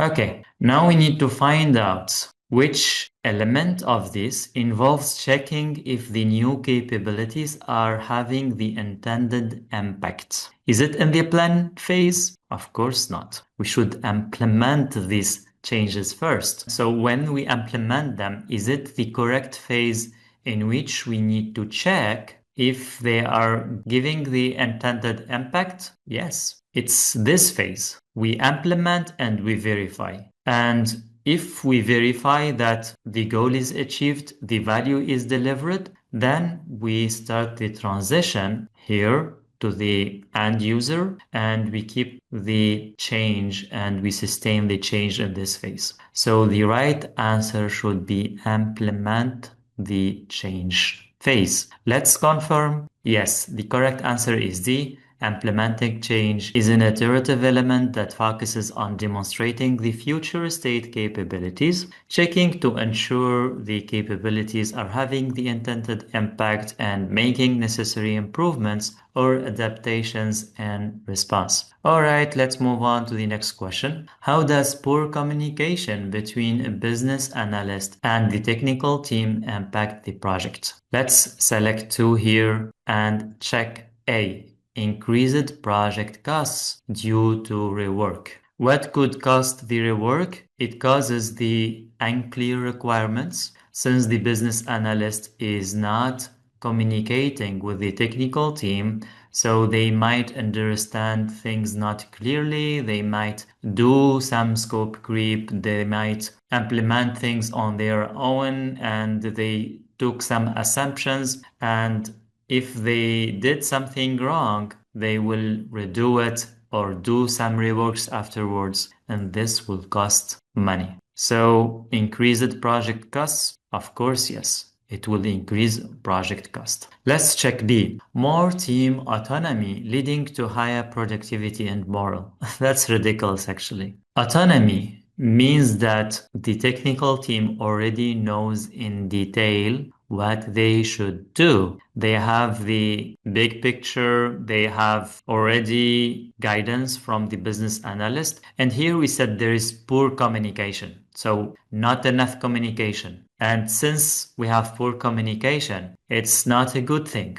So the impact should be negative, not positive. And this is positive, okay? That's why this is wrong. It does not give autonomy to the team, and it does not give higher productivity and morale. Let's check C. Delays in project timelines due to misunderstandings. We said that misunderstandings could increase costs and could increase timelines because reworking requires time, and reworking will cost timeline for the project as well. That's why C is correct. D, lower project costs as communication is minimized. This is a positive impact. And here we said that we have a poor communication, so the impact should be negative and we should have more costs, not lower costs. That's why D is wrong, and the right answer is A and C. That's exactly the correct answer. All right, let's move on. When facilitating requirements gathering, why must a business analyst effectively communicate with both technical and non-technical teams? A, to delegate tasks appropriately between teams. Who delegate tasks? Is it the business analyst? No, it's not the role of the business analyst to delegate tasks. It should be the project manager and not the business analyst. Therefore, A is for sure wrong. B, to ensure that all teams understand the business goals and technical limitations. That's good. All teams should understand the business goals and technical limitations, and that's a good option. C, to manage the technical team's work pace. Is that the responsibility of the business analyst? Also, it is not, and C is wrong. To avoid needing additional meetings. When meetings is needed, it is needed. We should do them if meetings are required. And your drive is not to have additional meetings. Your drive is to make sure everyone gets the piece of information that they need. And the right answer here is B. Excellent. Let's move on to the next question. A project manager is monitoring the results of quality management activities. Which tool or technique should be used to do this effectively? Is it inspection, project management information system, expert judgment, or change control tools? We know that for quality management activities, the most effective technique for monitoring is the inspection. So the right answer should be A. Let's confirm. Yes, inspection is a main tool for the control quality processes, and all other tools are not tools for the control quality processes. Question 121. A sponsor states that the deliverables do not meet their requirements and expectations. What should the project manager do next? A. Continue working on the next deliverables to finish the project on time. This is as if there is nothing. And this is obviously wrong because the project manager should intervene when there is a problem. And here there is a problem because the sponsor is not happy. So A is wrong. Let's check B. Talk to management to discuss the sponsor's concerns. The sponsor's concerns should be first addressed by the project manager, and if the project manager is not having the required power or the role to address the sponsor's concerns, then the project manager delegates to management. But at this stage, the project manager could do something, and that's why B is wrong. C. Ensure that the next deliverables have enough features to meet the client's expectations. So this is also continue working and do nothing until the next deliverables and try to have enough features. But here it's not about enough features. It's not maybe about new features.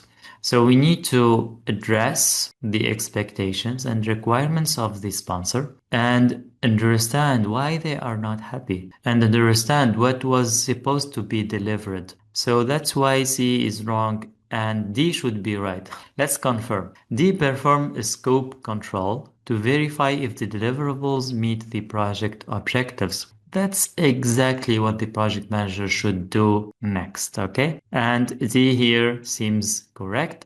Let's confirm. Yes, the right answer is D. Project scope verification or control involves reviewing deliverables to make sure that each is appropriately completed as per requirement. Okay, let's move on to the next question. Which project risk listed in the table below is most likely to occur? Is it risk A, B, C, or D? Okay, here since we are looking for the one that is most likely to occur, then we need to check the probability and we don't care about the impact. And here we have medium, low, low, and high.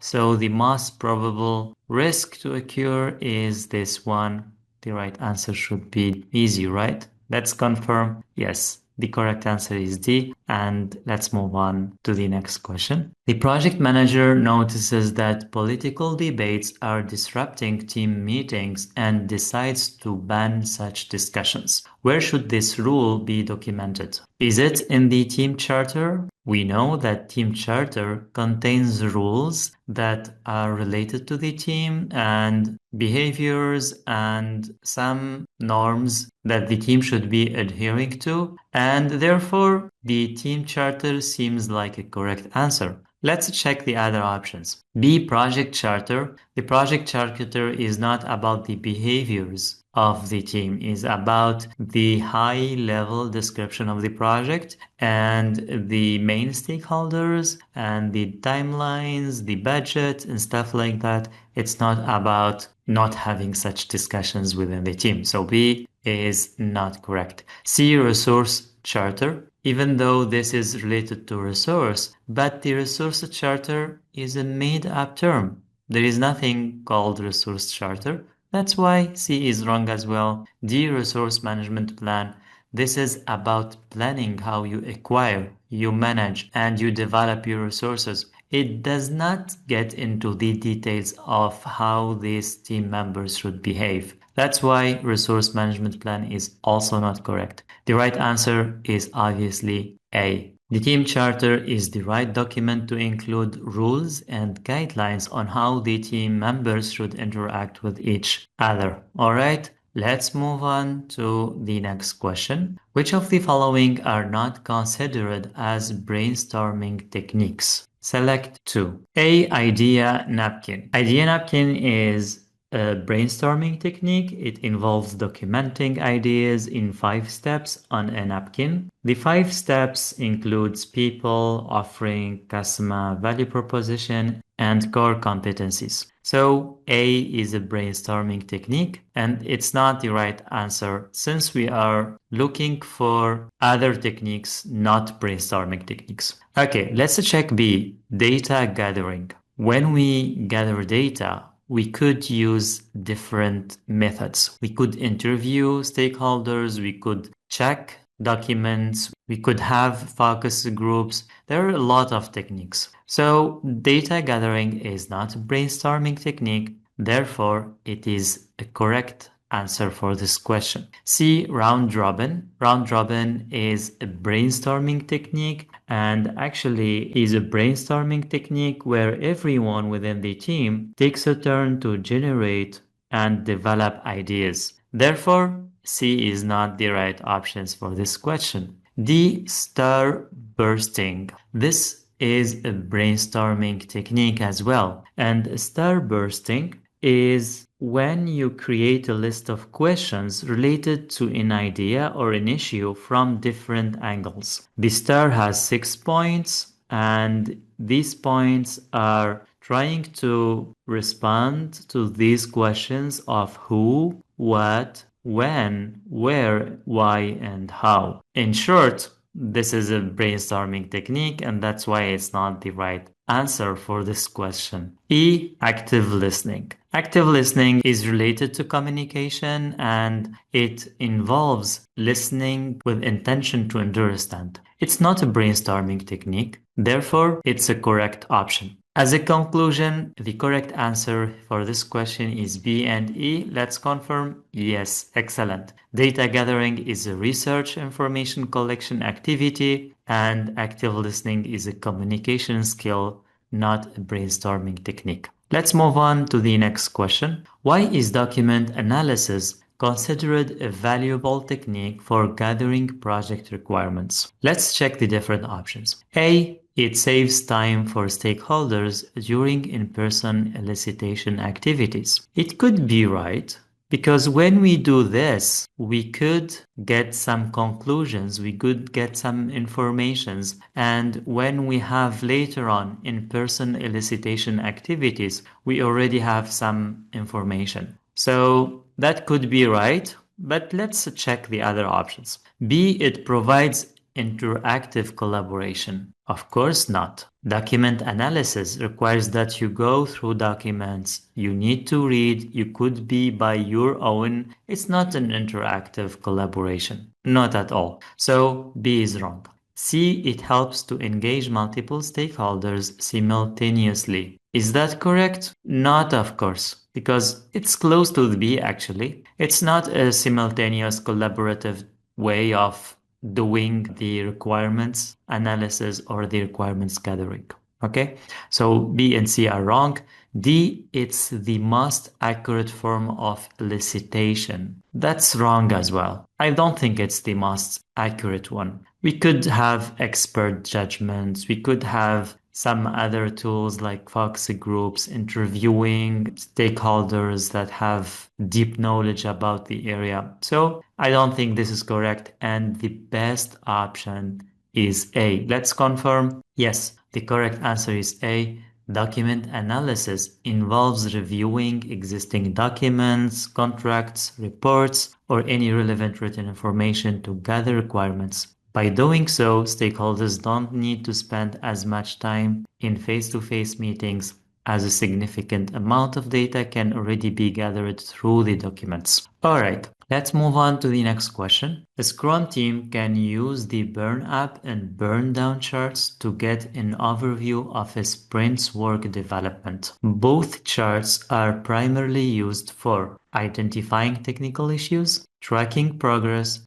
project retrospective, and sprint planning. Which is the most accurate option? Of course, it should be tracking progress. By reviewing the burn up and burn down charts on a continuous manner, the team can assess their progress and know whether they are behind or ahead of reaching the target of the sprint by reaching the objective of the sprint. Therefore, B is the correct option. Okay, so the next question says, impediments are usually evoked during daily stand-ups, and in some cases they are thoroughly discussed during the sprint retrospective. Impediments refer to issues that hinder the Agile team's project completion? Of course, yes, they are hindering the completion and they are considered as issues that need to be fixed. Okay, let's check the other options and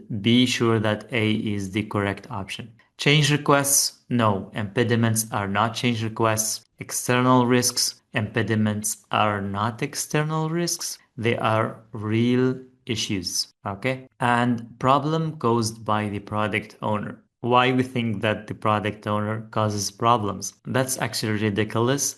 Actually, the impediments are any kind of issues or problems which are impacting the completion or the progress of the project or the current sprint. Okay, let's see the correct answer. Yes, the correct answer is A. Excellent.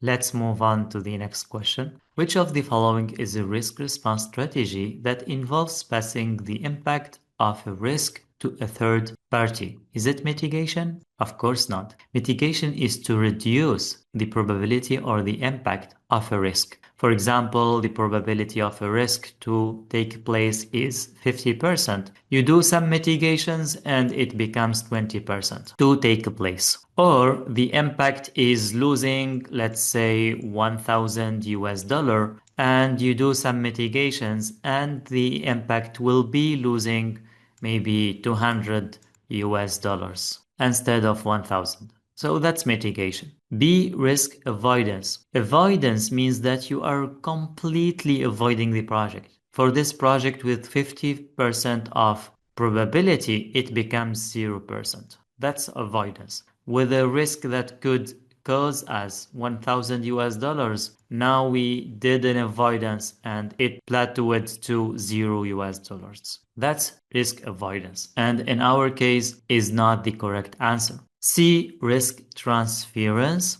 and that's exactly what the question is asking about. Passing the impact of a risk to a third party is transference. That's C. D, risk escalation. That's not escalation. To transfer the risk to another third party. For example, the insurance companies, when you give them a monthly fees and when something happens, the insurance companies take care of all the expenses. That's transference. Okay, let's confirm. Yes, the right answer is C. This strategy involves shifting the impact or management of a risk to a third party, often through contracts, insurance, or outsourcing. Okay, let's move on to the next question. What is the purpose of conducting a phase gate review in a project? Is it to ensure compliance with regulatory requirements specific to each phase? Of course not.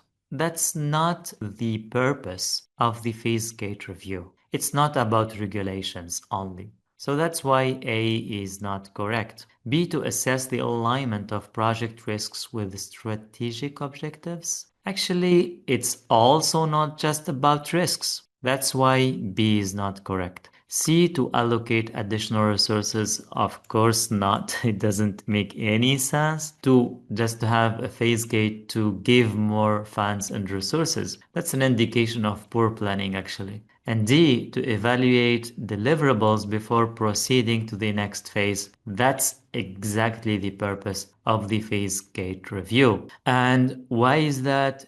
To make sure that before we start the next phase, we already have deliverables in a good state to move on. Otherwise, we need to fix any problem before moving to the next phase. If we are not ready, the phase gate review can catch that. Okay, let's move on to the next question. The lowest level in a project work breakdown structure is called what? Is it work package, deliverable, milestone, or activity? We know that the WBS that is having this structure. Okay, let's draw it quickly. This is an example. Okay, if this is the lowest level, these should be work packages. Okay, these should be work packages. And all these work packages give us deliverables, and they are not considered as milestones and activities within those work packages. We could have small activities to do here, okay, within work packages. So the right answer is A, of course. Let's confirm. Yes, in a work breakdown structure, the work package is the lowest level of the hierarchy. It represents a specific piece of work that can be assigned to a team and individual. Question 131.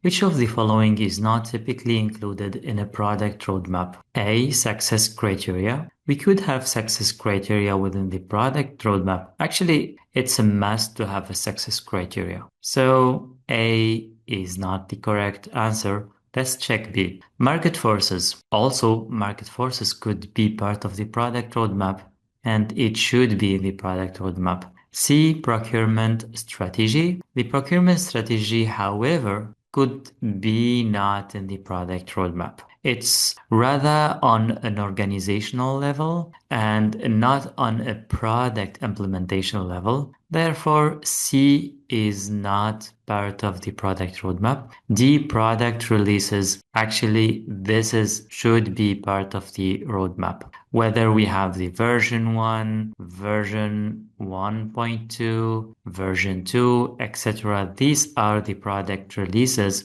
and they should be outlined in the roadmap. Okay, the right answer should be C. Let's confirm. Yes, the correct answer is C. The product roadmap typically includes high-level plans for product development, such as product releases, milestones, and the timeline for delivering features. It also considers market forces and also considers success criteria. However, procurement strategies are more focusing on acquiring resources, services, or materials needed for the project. All right, let's move on to the next question. Which agile practice involves continuous feedback on completed work and adapting accordingly? Is it daily stand-up? Daily stand-up is not about giving feedback on completed work. Actually, the right answer is right here, retrospectives. It's obviously the right answer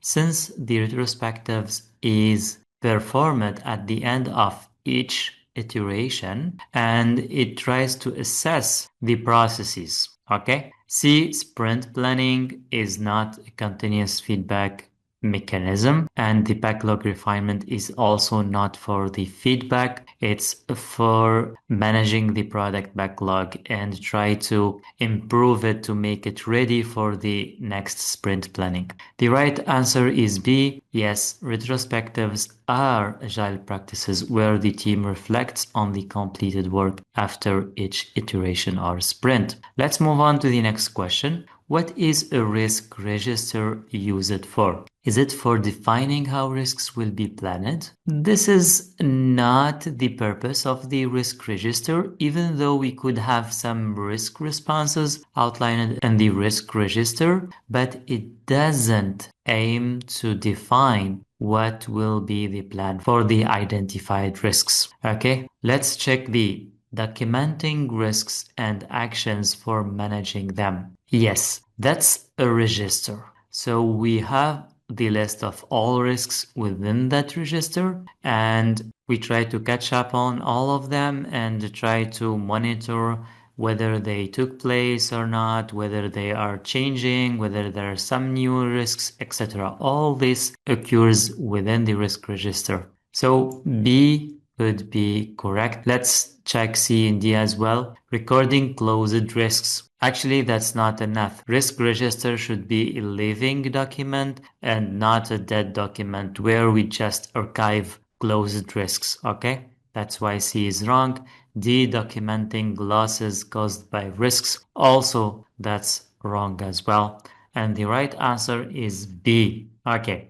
Let's move on to the next question. Which interpersonal skill is crucial for project managers to motivate and engage their teams effectively? Is it negotiation? Actually, negotiation is not to motivate team members, and negotiation could be used for having or signing a contract with the subcontractors or negotiate with stakeholders for certain, I don't know, constraints or requirements or whatever, but negotiation is not appropriate for motivating team members. Okay, let's check B, conflict resolution. It's also not the appropriate technique for motivation. Task delegation, that's management. It's not motivation at all. Maybe if you delegate challenging task to someone who'd like to perform better, they could be motivated by that. But task delegation in general, without any specification, is not enough to say that this is a motivation technique. All right. Emotional intelligence, on the other hand, could be the best option because emotional intelligence includes having a social awareness and also using interpersonal skills to motivate team members and address their needs. Okay, so the right answer is D. Let's move on to the next question. What is the business analyst's responsibility in adaptive approaches like Scrum? A. Ensure that only the product owner analyzes requirements. Well, this is selfish a little bit. Actually, the product owner could analyze requirements, but they are not the only one. They need to collaborate with stakeholders and team members. That's why I don't like this option. Let's check B. Ensure that all team members are involved in the elicitation and analysis of requirements. That seems okay. And that seems good actually, because the business analyst should involve team members for the elicitation and analysis of requirements because they most probably know more than the business analyst. They know the technical side of the product and they could guide the business analyst. They might have some insights since they could work on this product for a long time and so on. Therefore, B seems a very good option. Let's check C and D. Focus solely on managing. Here, when you see solely, probably it's not the right option. It limits the activities of the business analyst or the project manager, whatever the question is. And solely means 99%. This option is wrong. Okay, so just to have such a note. Okay, focus solely on managing product documentation. And that's not correct because the business analysts is not focusing on the product documentation only. They have broader responsibilities, including collecting requirements, eliciting requirements, setting up the vision with the sponsor, and discussing with stakeholders, try to verify that the product achieved its business value, and so on. So that's why C is wrong. D, collaborate closely with the project sponsor. Actually, in the adaptive approach, the business analyst collaborates much more with team members and the product owner and less with the product sponsor. Therefore, the right answer is B. Let's confirm. Yes, the correct answer is B. In adaptive approaches like Scrum, the responsibility for eliciting and analyzing requirements is shared across the entire team, not solely the business analyst. Okay, let's move on to the next question. What is the Scrum Master's role during the daily stand-up? A, congratulate the team when they do a good job. That's actually ridiculous. It's funny, the Scrum Master, if they just do that, it will be the best job in the world. Just congratulate the team. That doesn't make sense. Okay, let's check D. Listen to the team for any faced impediments. Yeah, that's what the Scrum Master should do during the daily stand-up. They need to detect if there is any impediments, obstacles. That's part of the Scrum Master role. Let's check the other options. C. Ask each team member what they accomplished since the last daily stand-up. Well, if they do that, it turns into a status meeting. Actually, the best practice is that the team members try to sync together and try to manage this stand-up by themselves and not the Scrum Master's role to just facilitate this meeting and ask for updates. The correct way of having the stand-up is that team members, they discuss with each other, they share what they did from the last daily stand-up, and they share what they are going to do until the next stand-up, and they share if they have problems and impediments. And that's what the team members should share and should sync between each other, and they're not mandated by the Scrum Master to ask everyone, hey, what you did, what you are planning to do. That's a status meeting rather than a daily stand-up meeting, okay? All right, let's check D. This meeting is for team members only. The Scrum Master should not attend. If they are not attending, how are they gonna detect the impediments? They could not attend. Sometimes if they have things that are more important, maybe, yeah, they could miss the meeting, but not attending at all means that they are not going to detect impediments. They are going to be absent, and the retrospectives, maybe they don't have any idea what's going on, and so on. So their role will be very diminishing and they will not have any insights what's going on. That's why they should attend, even though not 100%, but they should attend. All right, let's check. Yes, the right answer is B. The Scrum Master should listen to the team members for any faced impediments and provides support in case of need. Let's move on to the next question. What defines creative thinking in business analysis? It enables stakeholders to visualize project outcomes in new ways. That's prototype, not design thinking. It's a prototyping. When you visualize something, it's a prototype, okay? So that's why A is not creative thinking. B, it identifies multiple potential solutions under known constraints. That's creative thinking. Since we have different options, different solutions, then it's creativeness. Okay, so most probably it's B, but let's check C and D as well. It identifies potential risks that might affect the project. That's risk management or risk identification. It's not creative thinking. It enhances stakeholder engagement in decision making. That's maybe a decision tree or some kind of decision making meetings, but not really creative thinking, because creative thinking is about trying to find multiple potential solutions and not engaging stakeholders. That's what it should be. Let's check.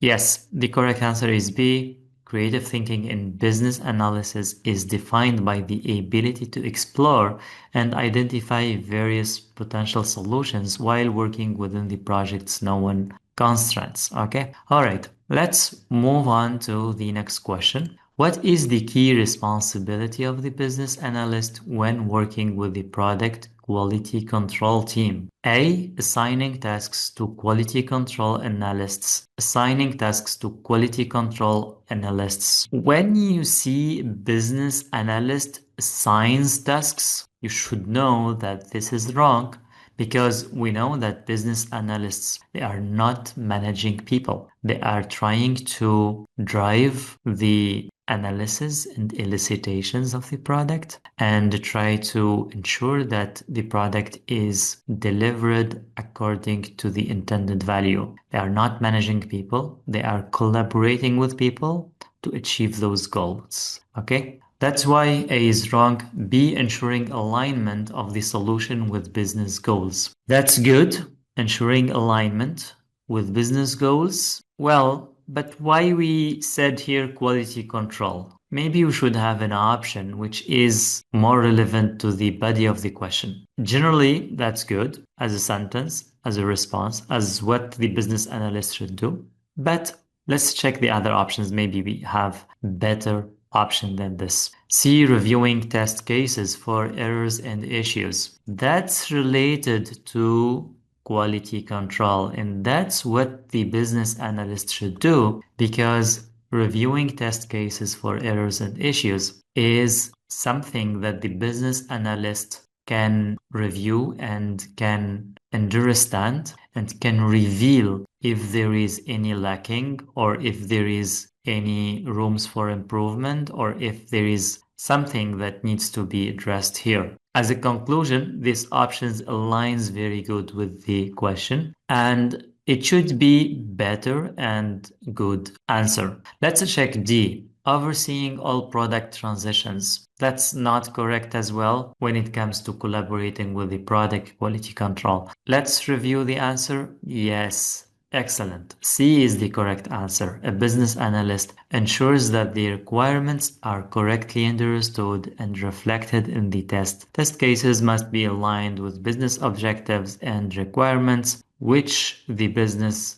analyst is best positioned to verify. Okay, let's move on. Which analysis method is used to evaluate uncertainties and the potential impact on project outcomes? A, sensitivity analysis, B, cost benefit analysis, C, root cause analysis, and D, earned value management. Earned value management is used to measure the performance of the project and not evaluate uncertainties. Root cause analysis is to analyze the root cause of issues, problems, okay, and not evaluating uncertainties that are not taking place yet. Cost benefit analysis is when you have multiple options and you'd like to assess them by defining how much they are costing and how much you profit you. So it's related to uncertainties, yes, but only from a cost perspective. And remaining option is A, sensitivity analysis. That's exactly the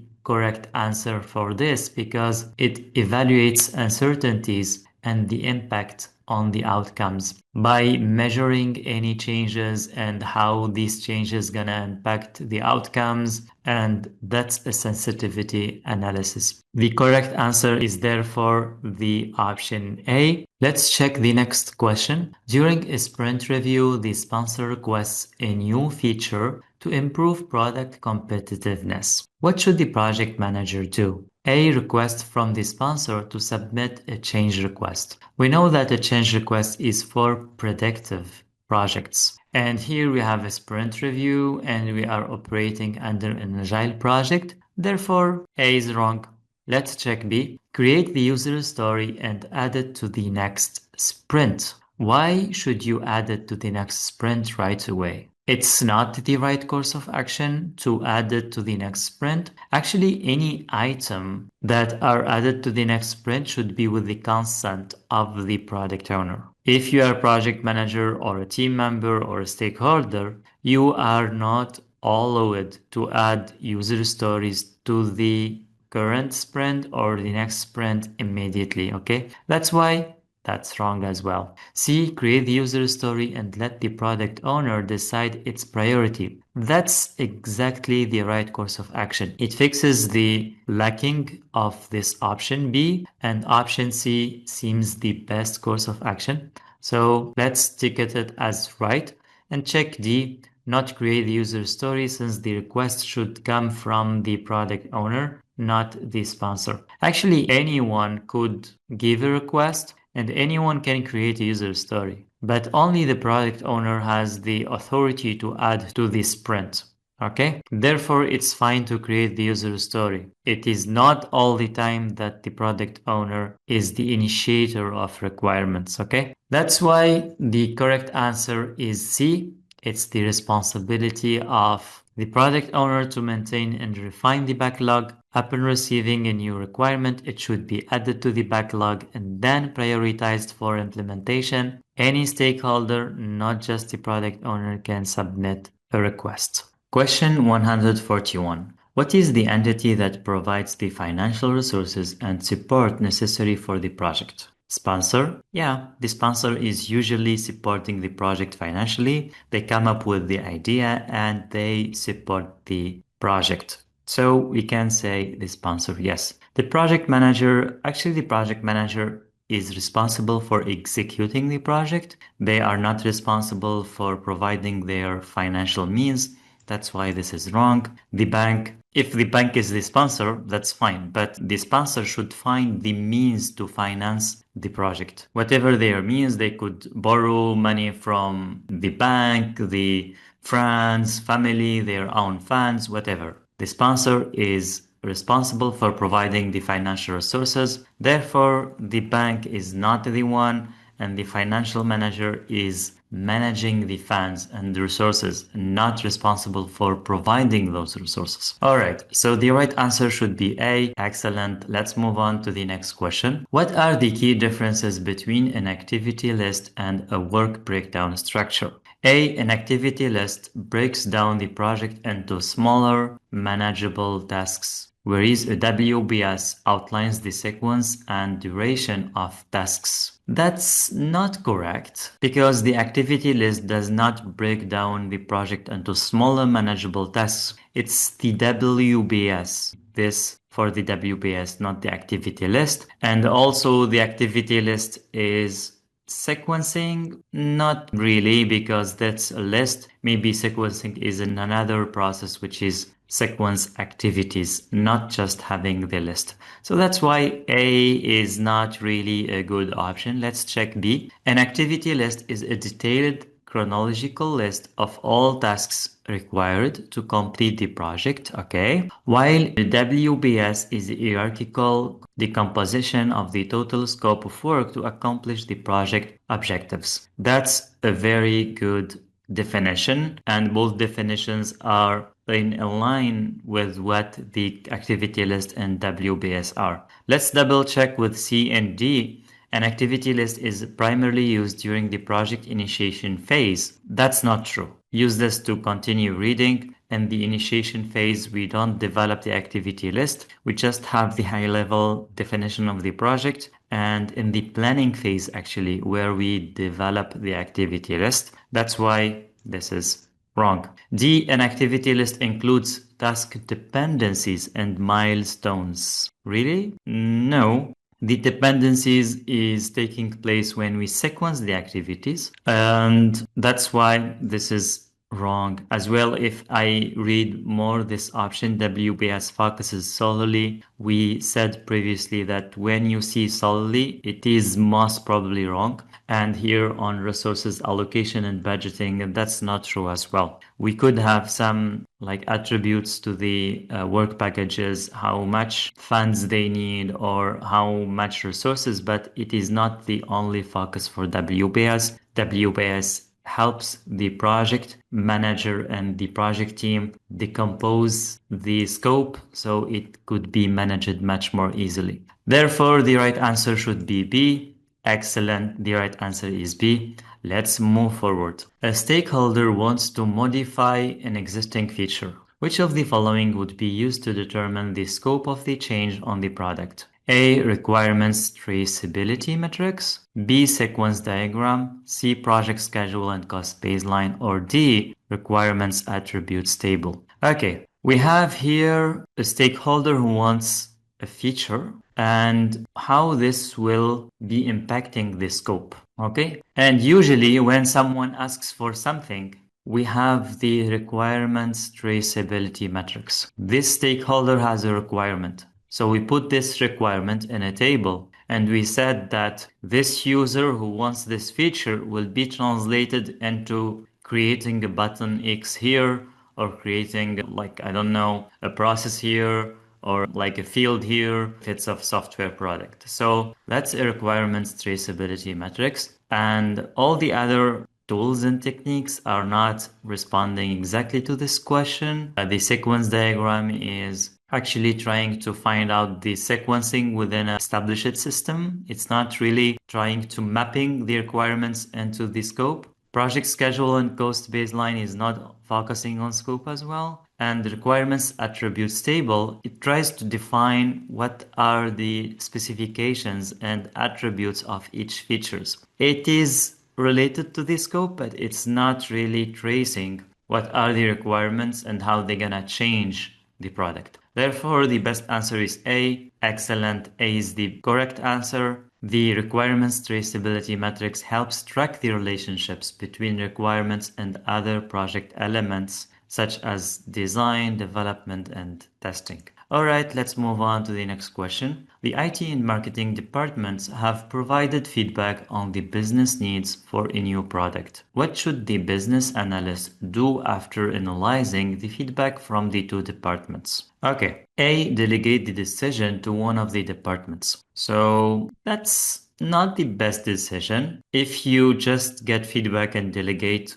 to one of the departments, you are not taking your responsibility as a business analyst. That's why A is wrong. Negotiate to best meet each department's objectives. Well, here we are assuming that the two departments has different objectives, which could not be the case. And we are assuming that maybe these two objectives are totally different, that we need to have a bargain and we need to negotiate. Well, that's not ideal. Let's check the other options. If we don't find the better option, maybe we come back to B. C, collaborate on a product. That's better. Collaborate. Okay, let's see the rest. On a product scope that aligns with the company's objectives. That's much better than B. Because we get feedback from two departments, we compare their feedback to what we would like to achieve and the company's objectives, then we make a decision. Here, the business analyst is facilitating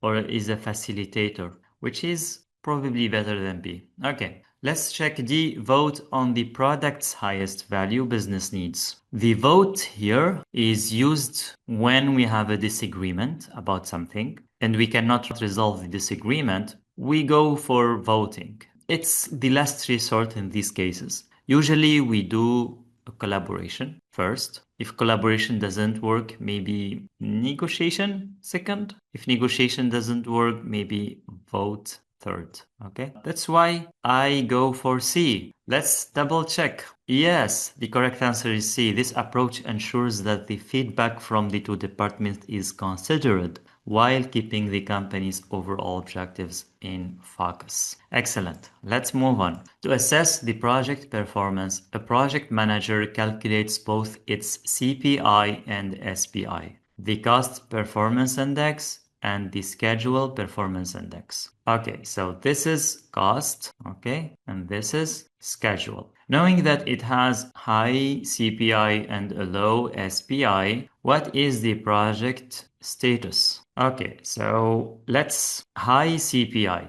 So CPI plus 1, okay? Low SPI. This is below 1, okay? This means that the cost is good, the schedule is not good, okay? Let's check. A, behind the schedule and under budget. Behind the schedule, yes, and under budget, yes. So A should be right. Since A is right, all the rest are wrong. Let's confirm. Yes, very easy, right? Okay, let's move on to the next question. What is the main responsibility of the business analyst on the project team? Managing project resources. Who manage project resources? The PM, not the business analyst. Therefore, this is wrong. B, ensuring the delivery of the products. We know that the business analyst is responsible for creating value, so ensuring the delivery of the product is among their main responsibilities. We could say this, right? Let's see the other two options. Creating the project schedule? No. Managing the project scope? No. All these are responsibilities of the project manager. All these are the responsibilities of the project manager. And the right answer should be B, therefore. All right, that's good. Let's move on to the next question. During project closure, what key activity ensures that all project contracts are fulfilled and completed? Conducting risk assessments. Risk assessments took place throughout the project lifecycle, and it ensures that we don't have other risks and we ensure that the risks are addressed, etc. So they are not necessarily related to the contracts, and therefore they are not probably the best option. B, reviewing the project charter. We know that the project charter is developed in the initiation phase, and it is intended to have an overview of the project and give authority to the project manager to start the project. Is it relevant to ensure that all project contracts are fulfilled and completed? Of course not. It doesn't have any relationship if you have an open contract with a subcontractor and it is still open. So the project charter cannot have any impact on that. Let's check. C, finalizing and closing all contracts. Yeah, that's obvious. We need to follow this process and finalize and close all contracts in the project closure phase. That's why this is good. Conducting performance reviews. Yeah, that's important to review the performance of the project and as well try to do some lessons learned activities. And even though they are important, they are not 100% relied to closing contracts and ensuring that they are completed. Okay, that's why D is not correct and the correct answer is C. All right, let's move on to the next question. Which of the following tools and techniques are commonly used by business analysts during elicitation? We have to select two options here. A, brainstorming. Yes, to elicit requirements, we could use brainstorming. Think about how to develop the product, gather as much ideas as possible. And there are too many techniques for brainstorming. We have seen a question earlier about that. B, market analysis. For market analysis, we focus on the markets, whether we have a lot of competition or not. And it's not necessarily an elicitation method. That's why B is not correct. SWOT analysis, this is focusing on strength, weaknesses, and stuff like that. That's also not relevant to elicitation of requirements. Risk assessment, it's also related to the positioning of the product in the market, and it's not really an elicitation method. And finally, interviews. That's a very good method for elicitation. We interview end users and we interview stakeholders and we get some ideas about what they think we could have in the product.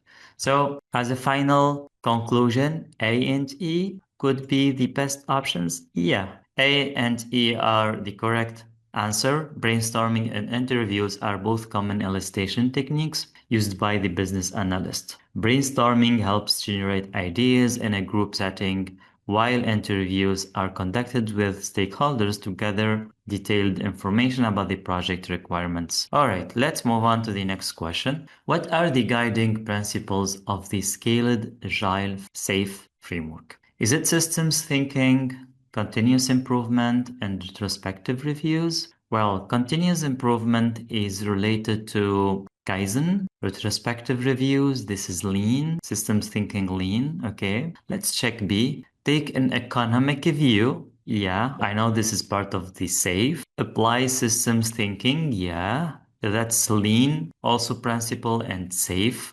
principle. And assume variability while preserving options. This is making decision at the least responsible moment. That's also principles of SAFE. B seems a very good option because it outlines the three principles of SAFE. Let's check the other options. Develop incrementally. That could be Agile or Scrum. Deliver continuously and collaborate with customers. That's Agile.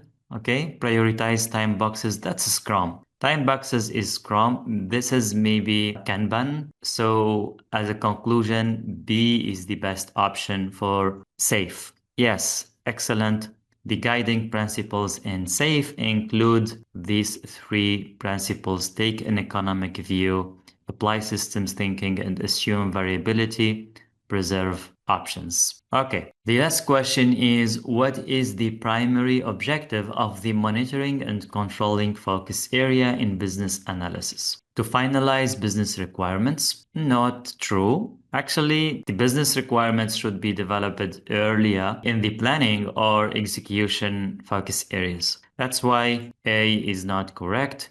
B, to ensure effective stakeholder engagement. Well, not true as well. The engagement should be throughout the project, and it's not the focus of the monitoring and controlling actually. That's why here is wrong. C, to develop a detailed project plan. The detailed project plan could be going to the planning focus area, not monitoring. That's wrong as well. To assess product performance and changes, that's what the primary objective of the monitoring and controlling. And let's confirm, yes, the correct answer is D. The monitoring and controlling focuses on assessing the impact of proposed product changes and evaluating business analysis performance to ensure that the changes align with business goals, that communication with stakeholders is ongoing, ensuring that changes are properly managed. By this, we have reached the end of this mock exam. I hope you enjoyed it and it helps you in acing your CAPM exam.